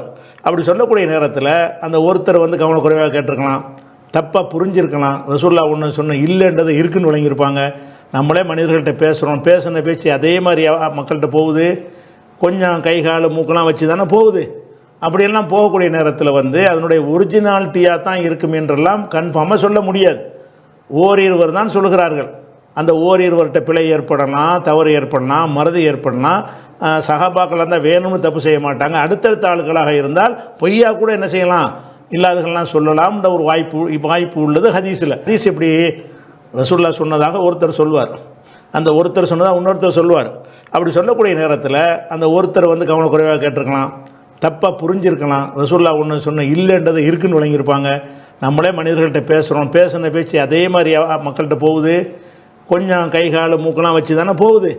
அப்படியெல்லாம் போகக்கூடிய நேரத்தில் வந்து அதனுடைய ஒரிஜினாலிட்டியாக தான் இருக்கும் என்றெல்லாம் கன்ஃபார்மாக சொல்ல முடியாது. ஓரிருவர் தான் சொல்கிறார்கள். அந்த ஓரிருவர்கிட்ட பிழை ஏற்படலாம், தவறு ஏற்படலாம், மறதி ஏற்படலாம். சஹாபாக்கள் இருந்தால் வேணும்னு தப்பு செய்ய மாட்டாங்க. அடுத்தடுத்த ஆளுகளாக இருந்தால் பொய்யா கூட என்ன செய்யலாம், இல்லாதவர்கள்லாம் சொல்லலாம்ன்ற ஒரு வாய்ப்பு உள்ளது ஹதீஸில். ரசூலுல்லாஹ் நாங்களே என்ன பண்ணுவோம், அவர் சொல்கிறாரு, ஒருத்தர் பேச்சு அதே மாதிரி கொண்டு போவோமா? கை வைப்போம், கால் வைப்போம், மூக்கு வைப்போம், கூட்டுவோம், குறைப்போம். அதுதான் ஹதீஸில் நடந்தது. குர்ஆன்ல அது நடக்கலை. ஏன்னா அபூபக்கருடைய காலத்தில் என்ன செஞ்சிட்டுது? அன்பார்ந்தவர்களை சொல்லும் பொழுது சொன்னால் சஹாபாக்கள் நம்பகமானவங்க தான், ஆனால் தாபியங்கள் தபவு தாபியங்கள் செருகி இருக்கலாம் அப்படின்ட்டு சொல்கிறாரு. அன்பார்ந்தவர்களே, இதெல்லாம் சந்தேகத்தின் அடிப்படையில் பேசக்கூடிய வழிகட்ட சிந்தனை. உறுதியான வரலாற்று குறிப்பு சொல்கிறது. புகாரி நம்பகமானவர், இமாம் மாலிக் நம்பகமானவர், இமாம் திர்மிதி நம்பகம், வாழ்க்கையில் பொய் பேசினது இல்லை. இந்த அளவுக்கு சொல்லும் பொழுதோ 1400 வருடத்துக்கு பின்னால வந்து கொண்டு ஜட்ஜ்மெண்ட் பண்றாரு. அவர்கள் தவறு விட்டு இருக்கலாம், பொய்யை செருகி இருக்கலாம். நம்ம பேச்ச மாத்துற நேரம் கைய கால மூக்கு வைக்கிற மாதிரி அவங்க ஹதீஸ்ல வச்சிருக்கலாம். நஊது பில்லாஹ். நல்ல மனிதர்கள் இப்படி சந்தேகப்படலாமா? அன்பாண்டவர்களே, மிக தெளிவாக விளங்குங்கள். குர்ஆனை அல்லாஹ் எங்க பாதுகாத்தான்? இதை நீங்க நல்லா சிந்திச்சு பாருங்க. குர்ஆனை பாதுகாப்பதற்கு அல்லாஹ் எழுத்து வடிவத்தை தேர்வு செய்யவில்லை. இந்த பகுதியை தெளிவாக விளங்குங்க. குர்ஆனை பாதுகாக்கிறதுக்கு அல்லாஹ் தேர்வு செஞ்சது என்ன தெரியுமா? வக்கால் அல்லதீன கஃபரு, இறை மறுப்பாளர்கள் சொன்னாங்க, லௌலா நுஸ்ஸில அலைஹில் குர்ஆனு ஜும்லத்தம் வாஹிதா, இந்த குர்ஆன் முழுக்கவும் ஒரே அடியில் கொடுத்துருக்கலாமே, ஏன் 23 வருஷம் இறங்கணும்? அப்படி தான் கேட்டாங்க. அல்லாஹ் சொன்னான், கதாலிக், அப்படித்தான் இறங்கும், கட்டம் கட்டமாக தான் குர்ஆன் இறங்கும். ஏன்? லினுஸப்பித பிஹி ஃபுஆதக், அந்த குர்ஆனை கொண்டு உங்களோட உள்ளத்தை நாங்கள் உறுதிப்படுத்தணும். அது மட்டுமல்ல, ரசூலுல்லாவோட மட்டும் நிற்காது, நாங்கள் அதை கட்டமாக ஓதி காட்டினோம். ரசூலுல்லாவுக்கு இறங்கின குர்ஆனை சஹாபாக்கள் எங்கே பாதுகாத்தாங்க? உள்ளத்தில் தான் பாதுகாத்தாங்க. உள்ளத்தை தான் அல்லாஹ் தேர்வு பண்ணினான், எழுத்தை தேர்வு பண்ணல அல்லாஹ். ரசூலுல்லாஹ் என்ன பண்ணினாங்க? தேவையானதை எழுத சொல்லி எழுதி வச்சுக்கிட்டாங்க. ஆனால் தேர்வு செஞ்சது எதை? உள்ளத்தை. சஹாபாக்களுடைய உள்ளமும் குர்ஆனை சுமக்கிற உள்ளம். குர்ஆனை சுமந்த அதே உள்ளம் ஹதீஸை சுமக்குமா இல்லையா? என்ன சொல்றாரு? இதைத்தான் நானும் நீங்களும் விளங்கணும். குர்ஆன் உடனே எழுதப்பட்டது, ஹதீஸ் எழுதப்படலை, அதனால டவுட் வரலான்றாரு. நாங்க சொல்றோம், இதை பெரட்டி அப்படியே பாருங்க. அல்லாஹ் குர்ஆனுக்கு தேர்வு செய்தது நபித்தோழர்களுடைய உள்ளம். அதே உள்ளத்தை நபிகளார் ஹதீஸுக்கு தேர்வு செய்தார்கள். சஹாபாக்கள் ஆரம்ப கட்டத்தில் எழுத ரெடியாவினாங்க ஹதீஸையும். ரசூலுல்லாஹ் சொன்னாங்க, எழுதாதீங்க. ஏன் எழுதவானம்டாங்க? பிஜே சொல்லுவாரு, இந்த எழுத்து பாதுகாப்பு ரசூலுல்லாஹ் காலத்தில் ஹதீஸுக்கு இருந்துச்சா? தடை தான் இருந்துச்சு. குர்ஆனை எழுதக்கூடியவர்களுக்கு ரசூலுல்லாஹ் என்ன செஞ்சாங்கன்னா, லா தக்துபு அன்னி கைரல் குர்ஆன், குர்ஆன் அல்லாத எதையும் நீங்கள் எழுதக்கூடாது, கல்வி ரெண்டும் கலந்துடக்கூடாது என்பதற்காக வேண்டி குர்ஆனை தவிர இதை எழுதக்கூடாது என்று தடை செஞ்சிருந்தார்கள். இந்த எழுத்து பாதுகாப்பு ரசூலுல்லாஹ் காலத்தில் ஹதீஸுக்கு இருந்துச்சா? தடை தான் இருந்துச்சு. குர்ஆனை எழுதக்கூடியவர்களுக்கு ரசூலுல்லாஹ் என்ன செஞ்சாங்கன்னா, லா தக்துபு அன்னி கைரல் குர்ஆன், குர்ஆன் அல்லாத எதையும் நீங்கள் எழுதக்கூடாது, கல்வி ரெண்டும் கலந்துடக்கூடாது என்பதற்காக வேண்டி குர்ஆனை தவிர இதை எழுதக்கூடாது என்று தடை செஞ்சிருந்தார்கள். ரசூலுல்லாஹ் ஏன் எழுதவானண்டாங்க தெரியுமா? குர்ஆனோட என்ன செஞ்சிரும்? கலந்து போயிடும். அதுக்காக. இப்போ பாருங்க, எழுத்து வடிவத்தில் இருந்தால் பாதுகாப்பு கூடையா, உள்ளத்தில் இருந்தால் பாதுகாப்பு கூடையா? இதைத்தான் நானும் நீங்களும் விளங்கணும். எழுத்து வடிவத்துக்கு வந்தால் மாறலாம். ஒரு சஹாபி எழுதி வச்சுட்டு போயிடுவார், பின்னால் வரவர் பார்த்து இதுவும் குர்ஆன் சேர்த்துட்டா என்னவாகிடும்? குழப்பமாகிடும். அதனால தான் ரசூல் எழுதவானண்டாங்க. எப்பொழுது சஹாபாக்களுக்கு எழுத்துற வித்தியாசம், இது குர்ஆன் இது ஹதீஸ்ன்னு வித்தியாசப்படுத்த எழுமாவிச்சோ, அப்போ ரசூல் என்ன அனுமதி கொடுத்தாங்க? எழுதுங்கன்ற அனுமதியை தாராளமாக கொடுத்தாங்க. பல பேருக்கு ரசூலை எழுதியும் கொடுத்துருக்குறாங்க. இங்க புரிய வேண்டிய அடிப்படை பாடம் என்ன தெரியுமா? குர்ஆனை பாதுகாப்பதற்கல்ல எந்த உள்ளத்தை தேர்வு செய்தானோ அதே உள்ளத்தை தான் ரசூலுல்லாஹ் பக்குவப்படுத்துவதற்காக இது குர்ஆன் இது ஹதீஸ், இது குர்ஆன் இது ஹதீஸ் என்று பக்குவப்படுத்துவதற்காக நபித்தோழர்களின் உள்ளத்தை ரசூலுல்லாஹ் பழக்கினார்கள். எனவே ஹதீஸுக்குரிய ஒட்டுமொத்த பாதுகாப்பும் எங்கதான்? இதே பாதுகாப்பு தான் தாபியங்களும் உள்ளத்துல தான் பாதுகாத்தாங்க, தபவு தாபியங்களும் உள்ளத்துல தான் பாதுகாத்தாங்க. அந்த காலப்பகுதியில் ரசூலுல்லாஹ் எப்படி குர்ஆனை எழுத சொன்னாங்களோ அது மாதிரி தாபியங்கள் தபவு தாபியங்களோட காலத்தில் கொஞ்சம் என்ன செய்ய வச்சாங்க, எழுத ஆரம்பிச்சாங்க. எனவே உள்ளத்தில் பாதுகாக்கப்பட்ட குர்ஆன் எழுத்து வடிவம் பெற்றது போன்று உள்ளத்தில் பாதுகாக்கப்பட்ட ஹதீஸ் நபிகளாருடைய காலத்திலே எழுதி அனுமதி கொடுக்கப்பட்டு நம்பகமானவர்கள் உலகத்தில் வாழ்ற காலத்திலேயே எழுத்து வடிவம் பெற்றது என்றால் குர்ஆன நம்பிக்கை கூடியது, ஹதீஸ நம்பிக்கை குறைஞ்சதுன்னு எப்படி வித்தியாசப்படுத்தலாம்? நான் சொல்றது விளங்குது தானே? நல்லா சிந்திச்சு பாருங்க. எனவே குர்ஆனுடைய பாதுகாப்பு வழி இரண்டு. ஒன்று உள்ளத்தில் பாதுகாக்கப்பட்டது, எழுத்து வடிவம் பெற்றது. ஹதீஸுக்கு பாதுகாப்பு வழி ரெண்டு. ரசூலுல்லாஹ் உயிரோட இருக்கிற காலத்தில் உள்ளத்தில் பாதுகாக்க சொன்னாங்க, எழுத்த விளங்கலாம் அறிவு அந்த அளவுக்கு விளப்பம் வந்ததுக்கு பின்னால எழுத அனுமதி கொடுத்தாங்க. அதே போல எப்படி குர்ஆன் சஹாபாக்களுடைய காலத்தில் ஒன்று திரட்டப்பட்டு ஜெனரேஷனாக மக்கள் கூட்டம் கூட்டமாக இது குர்ஆன் இது குர்ஆன் இது குர்ஆன் எங்கள்கிட்ட எப்படி கடத்தினாங்களோ அதே போல நம்பகமான ரசூலுல்லாஹ்வால புகழப்பட்ட மக்கள் இருக்கிற காலத்தில் ஹதீஸ் தொகுக்கப்பட்டு இது புகாரி இது முஸ்லிம் இது அபூதாவுத் திர்மிதி என்று சமூகமாக எங்கள்கிட்ட கொண்டு வந்து சேர்த்தாங்க.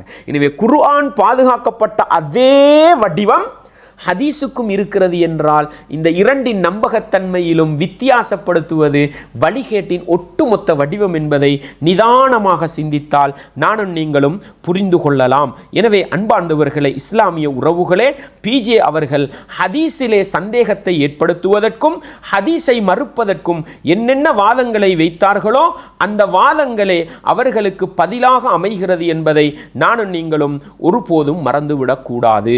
அன்பார்ந்தவர்களே, இந்த அடிப்படையோடு சஹாபாக்களுக்கு பின்னால ஹதீஸுகளை தொகுக்கிற நேரம் எப்படி தொகுத்தாங்க? அறிஞர்கள் அவங்க நினைச்ச மாதிரி தொகுத்துட்டு போய்த்தாங்களா? ஏண்டா இப்படி ஒரு வாதத்தை வைக்கிறார்.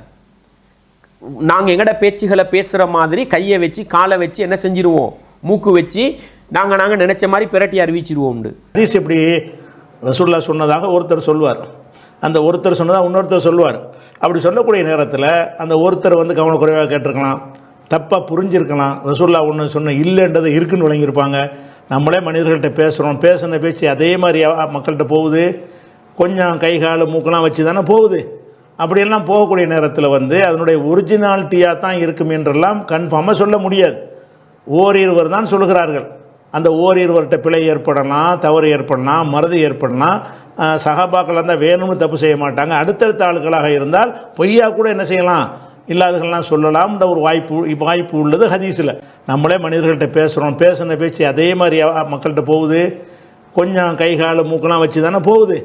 அப்படியெல்லாம் போகக்கூடிய நேரத்தில் அதனுடைய ஒரிஜினாலிட்டியாக தான் இருக்கும் என்றெல்லாம் கன்ஃபார்மாக சொல்ல முடியாது. ஓரிருவர் தான் சொல்கிறார்கள். அந்த ஓரிருவர்கிட்ட பிழை ஏற்படலாம், தவறு ஏற்படலாம், மறதி ஏற்படலாம். சஹாபாக்கள் இருந்தால் வேணும்னு தப்பு செய்ய மாட்டாங்க. அடுத்தடுத்த ஆளுகளாக இருந்தால் பொய்யா கூட என்ன செய்யலாம், இல்லாதவர்கள்லாம் சொல்லலாம்ன்ற ஒரு வாய்ப்பு உள்ளது ஹதீஸில். நம்மளே மனிதர்கள்ட்ட பேசுகிறோம், பேசின பேச்சு அதே மாதிரி மக்கள்கிட்ட போகுது, கொஞ்சம் கை கால் மூக்கெல்லாம் வச்சு தானே போகுது. அப்படியெல்லாம் போகக்கூடிய நேரத்தில் அதனுடைய ஒரிஜினாலிட்டியாக தான் இருக்கும் என்றெல்லாம் கன்ஃபார்மாக சொல்ல முடியாது. ஓரிருவர் தான் சொல்கிறார்கள். அந்த ஓரிருவர்கிட்ட பிழை ஏற்படலாம், தவறு ஏற்படலாம், மறதி ஏற்படலாம். சஹாபாக்கள் இருந்தால் வேணும்னு தப்பு செய்ய மாட்டாங்க. அடுத்தடுத்த ஆளுகளாக இருந்தால் பொய்யா கூட என்ன செய்யலாம், இல்லாதவர்கள்லாம் சொல்லலாம்ன்ற ஒரு வாய்ப்பு உள்ளது ஹதீஸில். ரசூலுல்லாஹ் சஹாபாக்கள் எந்த அளவுக்கு இருந்தாங்க இது பிஜேக்கு தெரியாமல் அல்ல. பிஜே நம்புகிற மக்களுக்கு வேண்டுமானால் தெரியாமல் இருக்கலாம். ஆனால் பிஜேக்கு எங்களை விட தெரியும். ஒரு காலத்தில் எங்களை விட உசூலுல் ஹதீஸுடைய கலை எங்களுக்கு படித்து தந்தார், சொல்லி தந்தார். எந்த அளவுக்கு ஹதீஸ் கலையில் பேணுவாங்கன்னு சொன்னால் ஒரு வார்த்தையை ரசூலுல்லாஹ் சொன்னாங்களா இல்லையான்னு அறிவிக்கிறவருக்கு சந்தேகம் வருது. ஒரு ஹதீஸ் அறிவிக்கிற நேரம் ஒரு டவுட்டு வருது, ரசூலுல்லாஹ் இந்த வார்த்தையை சொன்னாங்களா இந்த வார்த்தையை சொன்னாங்களான்னு. அப்படி ஒரு டவுட்டு வந்தாலே அந்த ஹதீஸ் எப்படி தெரியுமா அறிவிக்கணும், அல்லாஹ்ட தூதர் இப்படி சொன்னாங்க, ஓ கமா கால அலைஹிஸ்ஸலாத்து வஸ்ஸலாம், அல்லது இப்படி சொல்லி இருக்கலாம்னு என்ன செய்வாங்க, அந்த வார்த்தையை சொல்லும் பொழுது கூட நிதானமாகத்தான் சொல்லுவார்கள் என்ற அளவுக்கு பேணுதலோட தான் ஹதீஸ் அறிவிச்சாங்க. அவ்வளவு பேணுதல் காட்டிய சமூகத்தை தண்ட சந்தேகத்தை கொண்டு என்ன செஞ்சிடுறார், நம்பிக்கை இல்லாதவர்களை ஆக்கிடுறார். அந்த அறிஞர்கள் ஹதீஸை தொகுக்கிறதுக்கு என்ன பண்ணினாங்கன்னு சொன்னா, அல்லாஹ் குர்ஆன்ல சொல்றான், யா அய்யுஹல்லதீன ஆமனு, ஈமான் கொண்டவர்களே, இன் ஜாஅக்கும் ஃபாசிக்கும் பினபஇன் ஃபதபய்யனு. ஒரு ஃபாசிக், ஒரு பாவி, ஒரு கெட்ட மனிதன் உங்கள்கிட்ட ஒரு தகவலை கொண்டு வந்தா அதை நீங்க தீர விசாரிங்க, அதை உறுதிப்படுத்தி ஆய்வு பண்ணுங்க. இது அல்லாஹ் குர்ஆன்ல வழிகாட்டுறான். இந்த வழிகாட்டலை தான் அடிப்படையாக வைத்து நம்பகமான அந்த மனிதர்கள் வாழ்ந்த காலத்தில் யாராவது ஒருத்தர் ரசூலுல்லாஹ் சொன்னதாக ஒரு செய்தியை சொன்னா மொட்டையா எடுத்து புக்கில் எழுத மாட்டாங்க. பிஜே சொல்ற மாதிரி சொன்னதையெல்லாம் எழுதி வச்சுட்டு போயிருக்கிறாங்கன்னு சாதாரணமாக சொல்லிட்டு போறாரு. அப்படி எழுதுற பிஜே வேணும்டா எழுதலாம், பிஜே வேணும்டா சொல்லலாம். அந்த அறிஞர்கள் அப்படி சொல்லல. எந்த அளவுக்கு தகவல்கள் வரும் பொழுது இது நம்பகமானவராக இருந்தாலும் தேடினாங்க. நம்பகமானவராக இருந்தாலும் அவருடைய வரலாற்றை என்ன உரசி உரசி உரசி பார்த்தாங்க. எங்கேயாவது ஒரு மூளையில் இவர்கள் ஒரு டவுட் வந்தாலும் அவர்கள் ஹதீஸ் என்ன எடுக்காமல் அல்ல, எடுத்தாங்க, பதிவு செஞ்சாங்க, லைஃப் உண்டாங்க அல்லது இட்டுக்கட்டப்பட்டதுனாங்க, சஹீஹ்னு சொல்லல. அந்த அளவு நம்பகமாக நடந்தாங்க. பிஜே சொல்ற மாதிரி என்னமோ கண்டத்துக்கும் நீண்டதுக்கும் சொல்றவன்றெல்லாம் ஹதீஸு கேட்கல. புகாரி, முஸ்லிம், இமாம், அறிவு கடல், பல லட்சம் ஹதீஸுகள், என்ன 3 லட்சம் 3.5 லட்சம் ஹதீஸை பாடமாக்கி புகாரியில வெறுமனே சுருக்கி பார்த்தா 4000 சச்சம் ஹதீஸ், 12,000 சச்சம் இலக்கம் போடுவாங்க. ஆனா அது ரிப்பீட் வந்தது தான். சுருக்கி பார்த்தா 4000 சச்சம் ஹதீஸ் தான். எத்தனையில இருந்து? 3 லட்சத்துக்கும் அதிகமான ஹதீஸுகள்ல இருந்து. முஸ்லிம் இமாம் 3 லட்சத்துக்கும் அதிகமானதிலிருந்து அவங்களும் என்ன பண்றாங்க, அவங்களதுல 12,000 வரைக்கும் நம்பர் போடுவாங்க. ஆனா 12,000 ஹதீஸ் கிடையாது, சுருக்கி பார்த்தா 4000 சச்சம் ஹதீஸ் தான். எத்தனையில இருந்து? இலட்சக்கணக்கு 3 லட்சத்துக்கும் அதிகமான ஹதீஸ்ல இருந்து வடிகட்டி வடிகட்டி வடிகட்டி என்ன பண்ணினாங்க, தொகுத்தாங்க. அபூதாவுது, திர்மிதி, நசாஇ, இப்னு மாஜா என்ன பண்ணினாங்க, ஹதீஸுகளை தொகுத்ததோட நம்பகமான அறிவிப்பாளர் தொடரோட வந்தா அது நம்பகமானவர் மௌனம் காத்தாங்க. சந்தேகம் வந்தா இந்த ஹதீஸ்ல சந்தேகம் இருக்குது, இந்த ஹதீஸ் பலவீனமானது, இந்த ஹதீஸ்ல இப்படி ஒரு அறிவிப்பாளர் வரான்னு குறிப்பெழுதிட்டு போனாங்க. இந்த 1400 வருஷத்துக்கு பின்னால வந்து அந்த உத்தமர்கள்ல பிஜே ஒரே வார்த்தையில சொல்றதுன்னா கண்டதின்னு தான் எழுதி வச்சுட்டு போயிருக்கிறாங்க அப்படின்னு என்ன செய்கிறார், சாதாரணமாக பேசுகிறார். நல்ல மனிதர்களில் சந்தேகத்தை ஏற்படுத்துவது வழிகேடர்களின் அடையாளம். நல்ல மனிதர்களில் சந்தேகத்தை ஏற்படுத்துவது வழிகேடர்களின் அடையாளம். எனவே அந்த வழிகட்ட சிந்தனையில தான் யார் போறா என்றா ஷியாக்கள் சொன்னாங்க, புகாரி அவர் நம்பிக்கை இல்லை, முஸ்லிம் அவர் நம்பிக்கை இல்லை.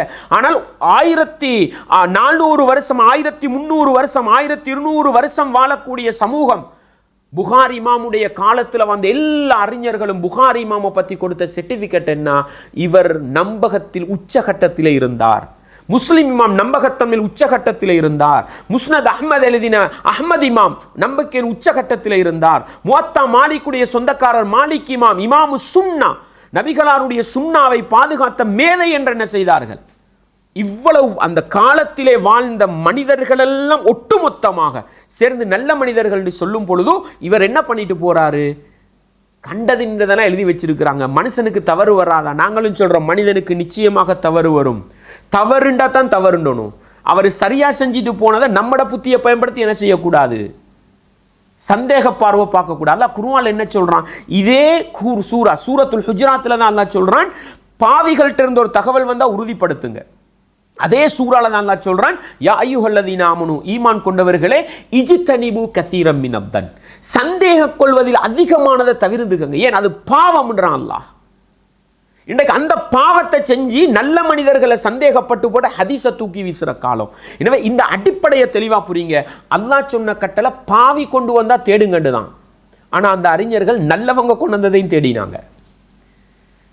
நம்பகமானவர்கள் வழியில வந்ததையும் எந்த அளவுக்கு சொன்னா, ஒரு நம்பகமானவர் ஒரு வார்த்தையை சொல்றாரு, இன்னொரு நம்பகமானவர் இன்னொரு வார்த்தையை சொன்னா அவர் தொட்டு வரக்கூடிய எல்லா செய்திகளையும் தேடி பார்த்து இதுல யாரு தவறு விடுவா. அல்லாஹு அக்பர். ஹதீஸ் கலையை படித்தால் இந்த ஹதீஸுகளை சஹீஹ் லைஃப் பிரிக்கிற அந்த கலையை படித்தா, அறிவிப்பாளர்கள் எப்படி அக்குவேற ஆணிவேராக அலசி ஆராய்வதுன்ற அந்த கலையை படித்தா, அல்லாஹு அக்பர், இந்த ஹதீஸ் பாதுகாக்கப்பட்டது என்பதற்கு 100% சான்றுகளை பார்க்கலாம். எனவே அன்பாண்டவர்களே, ஹதீஸுகள் சாதாரணமாக பாதுகாக்கப்படவில்லை. குர்ஆன் பாதுகாக்கப்பட்ட அந்த அடிப்படையில் ஹதீஸும் கடுமையாக முயற்சி செய்து பாதுகாக்கப்பட்டது என்பதை நானும் நீங்களும் மறந்து விடக்கூடாது. ஒரு கேள்வி வரும், பிஜே சொல்கிறார், என்ன குர்ஆனில் நாங்கள் சஹீஹ் லைஃப் பார்ப்போமா, ஹதீஸில் சஹீஹ் லைஃப் பார்க்குறோமே அப்படின்டுவார்.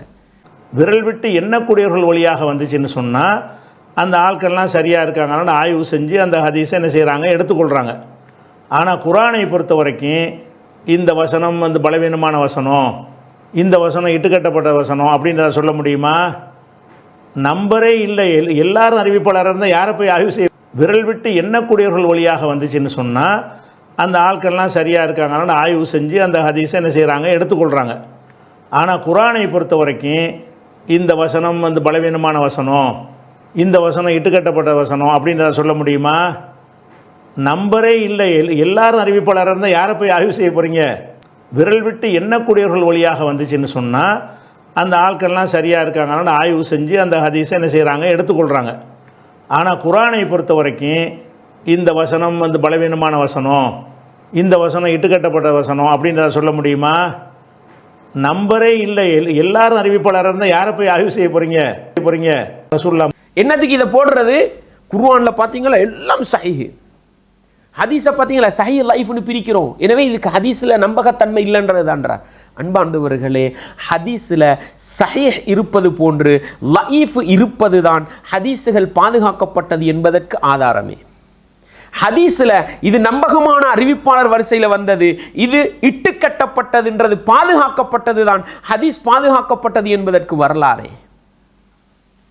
ஹதீஸுகளில் இந்த ஹதீஸில் முரண்பாடான வார்த்தைகள் வந்திருக்குது, இந்த ஹதீஸில் முரண்படுகிற வார்த்தைகள் வரலன்னு அந்த அறிஞர்கள் பதிவு செஞ்சுட்டு போனது தான் ஹதீஸ் பாதுகாக்கப்பட்டது என்பதற்கு வரலாறே.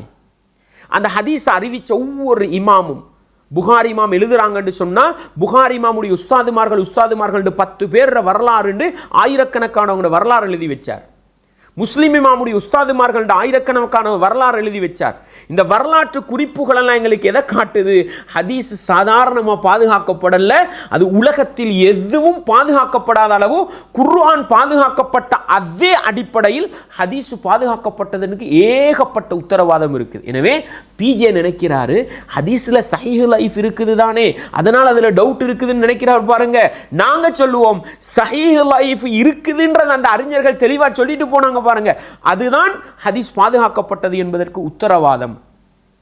எனவே அந்த அறிஞர்கள் கண்டது நின்றதை எல்லாம் பதிவு செய்யல, எழுதல்ல, மாறாக ஹதீஸுகளை ஒவ்வொரு அறிவிப்பாளர் தொடரை வச்சும் ஆய்வு செய்து நம்பகமான அறிவிப்பாளர் தொடர் கொண்டு ஹதீஸுகளை பதிவு செய்தார்கள் என்ற இந்த பாடத்தையும் நானும் நீங்களும் மறந்து விடாமல் உள்ளத்திலே ஆழமாக நிறுத்தி கொள்ள வேண்டும். அன்பார்ந்தவர்களே, பிஜியை பொறுத்த வகையில் நாங்கள் ஒரு சில அடிப்படைகளை சொல்லணும்.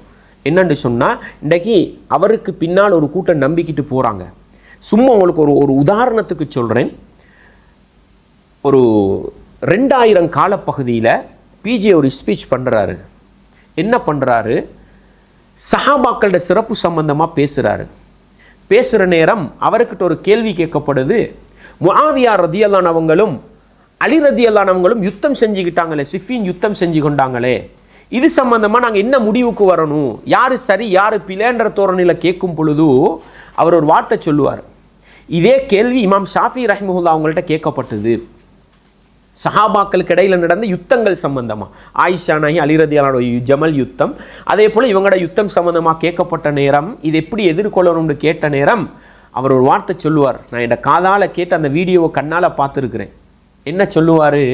ஷாஃபி இமாம் சொன்னாங்களாம், அல்லாஹ் அந்த இரத்தத்தில் இருந்து எங்களை பாதுகாத்தான். அவங்க யுத்தம் செய்கிற காலத்தில் நாங்கள் இருக்கல. இன்றைக்கு 1400 வருஷத்துக்கு பின்னால், அன்றைக்கு ஷாஃபிமான் சொல்லும் பொழுது 100 வருஷத்துக்கு பின்னால் நீங்கள் ஏன் உங்களோட நாக்கை போட்டு அந்த ரத்தத்தை நக்க போகிறீங்க? சஹாபாக்களை யார் சரி பிள்ளைன்னு நீங்கள் தேடாதீங்க. சஹாபாக்கள் எல்லாரும் நல்லவங்கட்டு போங்க. அப்படின்னு ஷாஃபி இமாம் சொன்னாங்கன்ற வார்த்தையை சொல்லிட்டு சொல்லுவார் பிஜே, அந்த ஷாஃபி இமாமுடைய வார்த்தை பொன்னான எழுத்துக்களால் பதியப்பட வேண்டிய வார்த்தைன்னு சொல்லுவார். அன்றைக்கு அப்படி சொன்ன பிஜே இன்றைக்கு எது பேசுகிறார் தெரியுமா? அலி நல்லவரா உஸ்மான் நல்லவரான்னு பேசிக்கிட்டு இருக்கிறார். நஅூது பில்லாஹ். இதுதான் மனிதன் வடிகட்டு போவதற்கு அடையாளம் என்பதை மறந்து விடக்கூடாது. எனவே அந்த காலத்தில் நடந்த பிரச்சனை எல்லாம் எங்களை பாதுகாத்தானா? இலங்கையில் முஜாஹிது அவர் அலி ரதியல்லாஹு அன்ஹு தப்பு செய்யலன்னு பேசுறாரு. இதுக்கு பதில் கொடுக்குறேன்டா என்ன அர்த்தம்? பிஜே நேசிக்கிற மக்கள் அதை ஏதோ பெரிய ஒரு பார்வையாக பார்த்துக்கிட்டு இருக்கிறாங்க மறுப்புக்கு. அலி ரதியல்லாஹு அன்ஹு நல்லவங்கன்னு ஒருத்தர் பேசுறாரு, இல்லை நான் அதுக்கு மறுப்பு கொடுப்பேன்னு ஒருத்தர் பேசுறாருன்னா என்ன அர்த்தம்? அலியை கெட்டவனாக்குவேன்னா இதனே அர்த்தம். அலி ரதியல்லாஹு அவங்கள கெட்டவராக்கி அவரை நரகத்தில் போடுறதுக்கு எங்களுக்கு என்னப்பா வேலை இருக்குது? நஅூது பில்லாஹ். எவ்வளவு மோசமான ஒரு பணி இது! மாதிரி நல்ல மனிதர்களில் குறை சொல்லுகிற பழக்கம் உள்ளவர் பிஜே, வீண் சந்தேகங்களை கிளப்புபவர் பிஜே. அது மட்டுமல்ல, ஹதீஸுகளை விளங்கப்படுத்துகிற நான் அன்பான இஸ்லாமிய உறவுகளுக்கு சொல்கிறேன், இவரை பேச்சுக்கு இன்னும் நிறைய பதில் கொடுக்கறதுக்கு இன்றைக்கு எல்லாதும் கொடுக்கலாது. அவரை பேசின அடுத்த கட்டங்கள் இருக்குது, இன்ஷா அல்லாஹ் அடுத்த கட்டம் வரும். அதுக்கு முன்னால் பிஜே யாருன்றதை சொல்கிறேன். ஹதீஸுகளில் தன்னுடைய கருத்துக்களை புகுத்தக்கூடியவர். இதுக்கு என்ன பேர் சொல்லுவாங்கன்ற ஹதீஸ் கலையில் முத்ரஜ்னு சொல்லுவாங்க. ஹதீஸை சொல்லிக்கிட்டு வர இடையில தண்ட வார்த்தையை சொல்லிட்டு போகிறது முத்ரஜ்ன்றது. இப்படி அதிகம் முத்ரஜ் பண்ணுற ஆட்கள் என்ன செஞ்சிருவாங்க? ஹதீஸ் கலையில் இவர் ஏற்க முடியாதுன்ற அளவுக்கு போட்டுருவாங்க. இந்த பணியை பிஜே சரியாக செய்வார். குர்ஆன் தொகுக்கப்பட்ட அந்த ஹதீஸை பேசுகிற நேரம் அஜுவா ஈச்சப்பல ஹதீஸில் நீங்கள் பாருங்கள், ஹதீஸை சொல்லிக்கிட்டு வாரன மாரி சொல்கிறார். என்ன அபூபக்கர் ரதியல்லாஹு அன்ஹு ரசூலுல்லாஹ் மரணித்த உடனே என்ன செஞ்சார்களாம்? குர்ஆன் அழிஞ்சு போயிடக்கூடாதுன்றதுக்காக உடனே என்ன செய்தார்? சஹாபாக்களை எல்லாம் அழைத்து உனக்கிட்ட இருக்கிறத கொண்டா, இது உனக்கிட்ட இல்லை, இது உனக்கிட்ட இல்லை, இதை பூட்டிக்க, இதை அழிச்சிக்கண்டு என்ன சரி பார்த்தார். இது ஹதீஸில் இல்லாதது தண்ட கையால் ஹதீஸாக போடுறது. இன்னொன்று செய்வார், தத்லீஸ் பண்ணுவார். தத்லீஸ் பண்ணுறதுண்டா என்ன? இருட்டடிப்பு செய்கிறது, இருக்கிறத இல்லாத மாதிரி காட்டுறது, இருக்கிறத இல்லாத மாதிரி காட்டுறது. இந்த வேலையை செய்வதில் இந்த தசாப்தத்தில் பிஜே மிஞ்சுறதுக்கு ஆள் கிடையாது. அவருடைய ஒவ்வொரு ஹதீஸுகளை நான் உங்களுக்கு பின்னால் தொட்டு காட்டுவேன். ஹதீஸில் எப்படி கையாடல் பண்ணுறாருன்னு உங்களுக்கு சுருக்கமாக சொல்கிறேன். பிஜேட பேச்சை நீங்கள் எப்படி பார்க்கணுண்டு. தத்லீஸ் பண்ணுவார், என்ன இருட்டடிப்பு செய்வார். அறிஞர்கள் சொன்ன கூற்று ஒன்றாக இருக்க அதுக்கு வேற அர்த்தம் கொடுத்து இவர் மொழிபெயர்ப்பு செய்வார். அறிஞர்கள் ஒரு கோணத்தில் சொல்ல இவர் வேறொரு கோணத்தில் சொல்லுவார். இந்த பணியை சரியா செய்கிற இந்த காலத்து முதல்லிஸ் யார் தான்? பிஜே தான். இன்னொன்று செய்வார், என்ன? ஹதீஸுகளின் பெயரால் பொய் சொல்லுவார். இதை ஏன் நான் சொல்றேன் என்று சொன்னால் உங்களுக்கு ஒரு அடிப்படையை சொல்ல போறேன். இதுக்கு பின்னால் இவர் வாதத்தில் வைக்கிறது அறிஞர்கள் எப்படியெல்லாம் ஹதீஸுகளை மறுத்தார்கள். எனவே அறிஞர்களை பற்றி பேசுகிற முன்னு இவர் யாருன்னு பார்க்கணுமே. நாங்கள் ஹதீஸுகளில் பொய் சொல்லுவார். உதாரணமாக உங்களுக்கு நான் சொல்றேன், சூனியம் செய்யப்பட்ட ஹதீஸ் ரசூலுல்லாவுக்கு அதில் வரக்கூடிய உச்சகட்ட வார்த்தை என்ன? யுஹய்யலு இலைஹி அன்னஹு யஃப்அலு ஷைஅ வலம் யஃப்அல்ஹு. அவர்கள் செய்யாத ஒன்றை செய்த மாதிரி ஒரு பிரமிப்பு, ஒரு ஃபீலிங், இவ்வளவுதான். அது நாள் கணக்குன்னு சில ஹதீஸ்ல வருது, 6 மாசம் வரைக்கும் வருதுன்னு வந்திருக்கிற வார்த்தை என்ன? செய்யாத ஒன்றை செய்த மாதிரி, மனைவி கிட்ட போகாத நேரத்தில் போன மாதிரி ஒரு ஃபீலிங், ஒரு உணர்வு, இவ்வளவுதான் வந்திருக்கு. அந்த ஹதீஸை பிஜி எப்படி விளங்கப்படுத்துறது தெரியுமா? பைத்தியக்காரன்னு சொல்லுது, மனநோயாளின்னு சொல்லுது. இது புகாரி இமாம் முஸ்லிம் இமாமுடைய காலத்தில் இப்படியெல்லாம் ஹதீஸ்ல சொல்லியிருந்தா இவன் பொய்யன்னு என்ன செஞ்சிருப்பாங்க? எப்பயோ தூக்கி வீசிட்டு போயிருப்பாங்க. இது எல்லாத்துக்கும் மேலே இவருடைய 20 வருஷத்துக்கு முன்னால் உள்ள வீடியோக்களுக்கும் இன்றைக்குள்ள வீடியோக்களுக்கும் இடையில் நீங்கள் ரெண்டையும் ஒப்பிட்டு பாருங்கள். முன்னுக்கு பின் முரணாக நிறைய பேசுவார். முன்னுக்கு பின் அதனால தான் இந்த ஆனால் வாரது. எது? ஹதீஸும் வஹி தான், குர்ஆனும் வஹி தான். ஆனால் என்ன? இதெல்லாம் அந்த முன்னுக்கு பின் முரணா பேசுறது தான். ஏண்டா 2000க்கு முன்னால் ஹதீஸோட பலத்தை பற்றி பேசினார், கடுமையாக பேசினார், தெளிவாக சொல்கிறார். ஹதீஸை ஒண்ட மறுத்தாலும் அவன் யார் தான்? சஹீஹான ஒரு ஹதீஸை மறுத்தாலும் அவன் காஃபிர் தான்ற அளவுக்கு என்ன செய்கிறார்? மேடை போட்டு பேசினவர் இன்றைக்கு என்ன பண்ணுறாரு? எங்களுக்கு விளங்கலையா, எங்களோட மயிர் சிலுக்குதா, எங்களோட விஞ்ஞான உண்மைகளுக்கு ஒத்து போகலையா, ஹதீஸை தூக்கி வீசுங்கன்றார். இப்படி முன்னுக்கு பின் முரணாக இப்படிப்பட்டவர்களுக்கு ஹதீஸ் கலையில் என்ன பேர் சொல்லுவாங்க தெரியுமா? வரலாற்றில் அவர் நம்பகமானவர்ன்றது பலமான கருத்தாக இருக்கும். ஆனால் வயசு போன காலத்தில் அவருக்கு கொஞ்சம் என்ன செஞ்சிருக்கும், மூளை தளர்ச்சி அல்லது அவங்களோட பேச்சில் என்ன செஞ்சிருக்கும், முன்னுக்கு பின் முரண் ஏற்படும். இவங்களுக்கு சொல்லுவாங்க முக்தலித்துன்னு சொல்லுவாங்க. அவங்களோட அறிவிப்புக்கு அறிஞர்கள் எப்படி தெரியும், எந்த அளவு நுணுக்கமாக எழுதியிருக்கிறாங்கன்னு பாருங்க. இந்த வயசுக்கு முன்னால அவர் அறிவிப்பு செஞ்சிருந்த அந்த ஹதீஸை எடுங்க, இதுக்கு பின்னால அறிவிப்பு செஞ்சு அவரை செய்தி எடுக்காதீங்கன்னுவார். இந்த அளவுக்கு துல்லியமாக ஹதீஸுகளை மனிதர்களை வச்சு புடம் போட்டாங்க. இன்றைக்கு நான் சொல்கிறேன், பிஜே ஆய்வாளர், பிஜே அறிஞர்னு பேசுகிற ஒவ்வொருத்தருக்கும் நான் சொல்கிறேன், அல்லாவுக்காக அவரோட பேச்சை நீங்கள் கண்ணு மூடி காது தாழ்த்தி கேட்காதீங்க. அவர் ஹதீஸுகளின் பெயரால் பொய் சொல்லுகின்ற ஒரு பொய்யர். ஹதீஸுகளில் அறிஞர்களுடைய கூற்றுக்களில் இருட்டடிப்பு செய்கிற ஒரு முதல்லிஸ். ஹதீஸில் இல்லாத வார்த்தைகளை எல்லாம் இடைச்செருகல் செய்கின்ற அதிகம் இதிராஜி பண்ணுகிற ஒரு பலவீன கொள்கையுள்ள ஒரு சிந்தனை போக்குள்ளவர். வயசு போனதன் காரணமாக புத்தி பேதலித்து முக்தலித் என்று ஹதீஸ்கலை அறிஞர்களால் அடையாளப்படுத்தப்பட்டவருடைய நிலையில் இருக்கிறவர். எனவே இப்படிப்பட்ட மோசமான, அதிலையும் நல்ல மனிதர்கள் மீது சந்தேக கண் கொண்டு பார்ப்பார். இதனால தான் ஹவாரிஜிகளோ முஅத்தஸிலாக்களோ சஹாபாக்களை காஃபிராக்கினாங்க, ஷியாக்கள் சஹாபாக்களை காஃபிராக்கினாங்க. அதனால அறிஞர்கள் என்ன தெரியுமா சொன்னாங்க, ஹவாரிஜ் அவருடைய கொள்கைக்கு பலம் சேர்க்கும் கருத்தை பேசினால் அவருடைய செய்தி எடுக்காதீங்கன்றாங்க. அப்படி ஒரு எழுதி வச்சிருக்கிறாங்க. ஷியாக்கள் அவர்களுடைய கொள்கைக்கு பலம் சேர்க்கிற கருத்தை அறிவித்தால் எடுக்காதீங்கன்னு சொன்னாங்க, எழுதி வச்சிருக்கிறாங்க. அப்படி அடிப்படை எழுதி வச்சிருக்கிறாங்க. நான் சொல்கிறேன், பிஜே ஹதீஸ் மறுப்பு கொள்கைக்குள் வந்து விட்டாரா, அந்த ஹதீஸ் மறுப்பு கொள்கையை பலப்படுத்தி பேசுகிற பொழுது அவருடைய பேச்சை எடுக்கக்கூடாது. இது யாருடைய அடிப்படை? முஹத்திஸீன்கள், ஃபுகஹாக்கள், அந்த நல்ல மனிதர்கள் வாழ்ந்த காலத்து அறிஞர்களுடைய தீர்ப்பு. எனவே இந்த 5 அடிப்படைகளை வைத்து நான் சொல்கிறேன், இன்றைக்கு பிஜேயை பொறுத்தவரையில் அவர் மார்க்கம் பேச தகுதியற்றவர். இந்த அடிப்படையை நீங்கள் உள்ளத்தில் ஆழமாக நிறுத்தி கொண்டு, அறிஞர்கள் எப்படியெல்லாம் ஹதீஸுகளை மறுத்தார்கள், குர்ஆனுக்கு முரண் என்றால் ஹதீஸுகளை மறுக்கலாம் உண்டு, சனது பார்க்க தேவையில்ல, அறிவிப்பாளர் பார்க்க தேவையில்லை, ஏகப்பட்ட அறிஞர்கள் சொன்னார்கள் என்று ஒரு மணித்தியாலத்துக்கு என்ன செய்கிறார், அறிஞர்களுடைய கூற்றுக்களை விளங்கப்படுத்துகிறாரு. எனக்கு அதையும் இன்றைக்கு என்ன பேசிக்கொள்றதுக்கு ஒரு சந்தர்ப்பம் கிடைக்காது. இன்ஷா அல்லாஹ் இன்னொரு சந்தர்ப்பத்தில் அந்த அறிஞர்களுடைய கூற்றுக்கள் என்ன, அதில் என்னென்ன இருட்டடிப்புகள் செய்திருக்கிறார், எப்படியெல்லாம் சமூகத்தை திசை திருப்புகிறார்ன்றதை இன்ஷா அல்லாஹ் நாங்கள் பார்ப்போம். ஜஸாக்குமுல்லாஹு கைர் வ ஆகிரு தஅவானா அனில் ஹம்துலில்லாஹி ரப்பில் ஆலமீன்.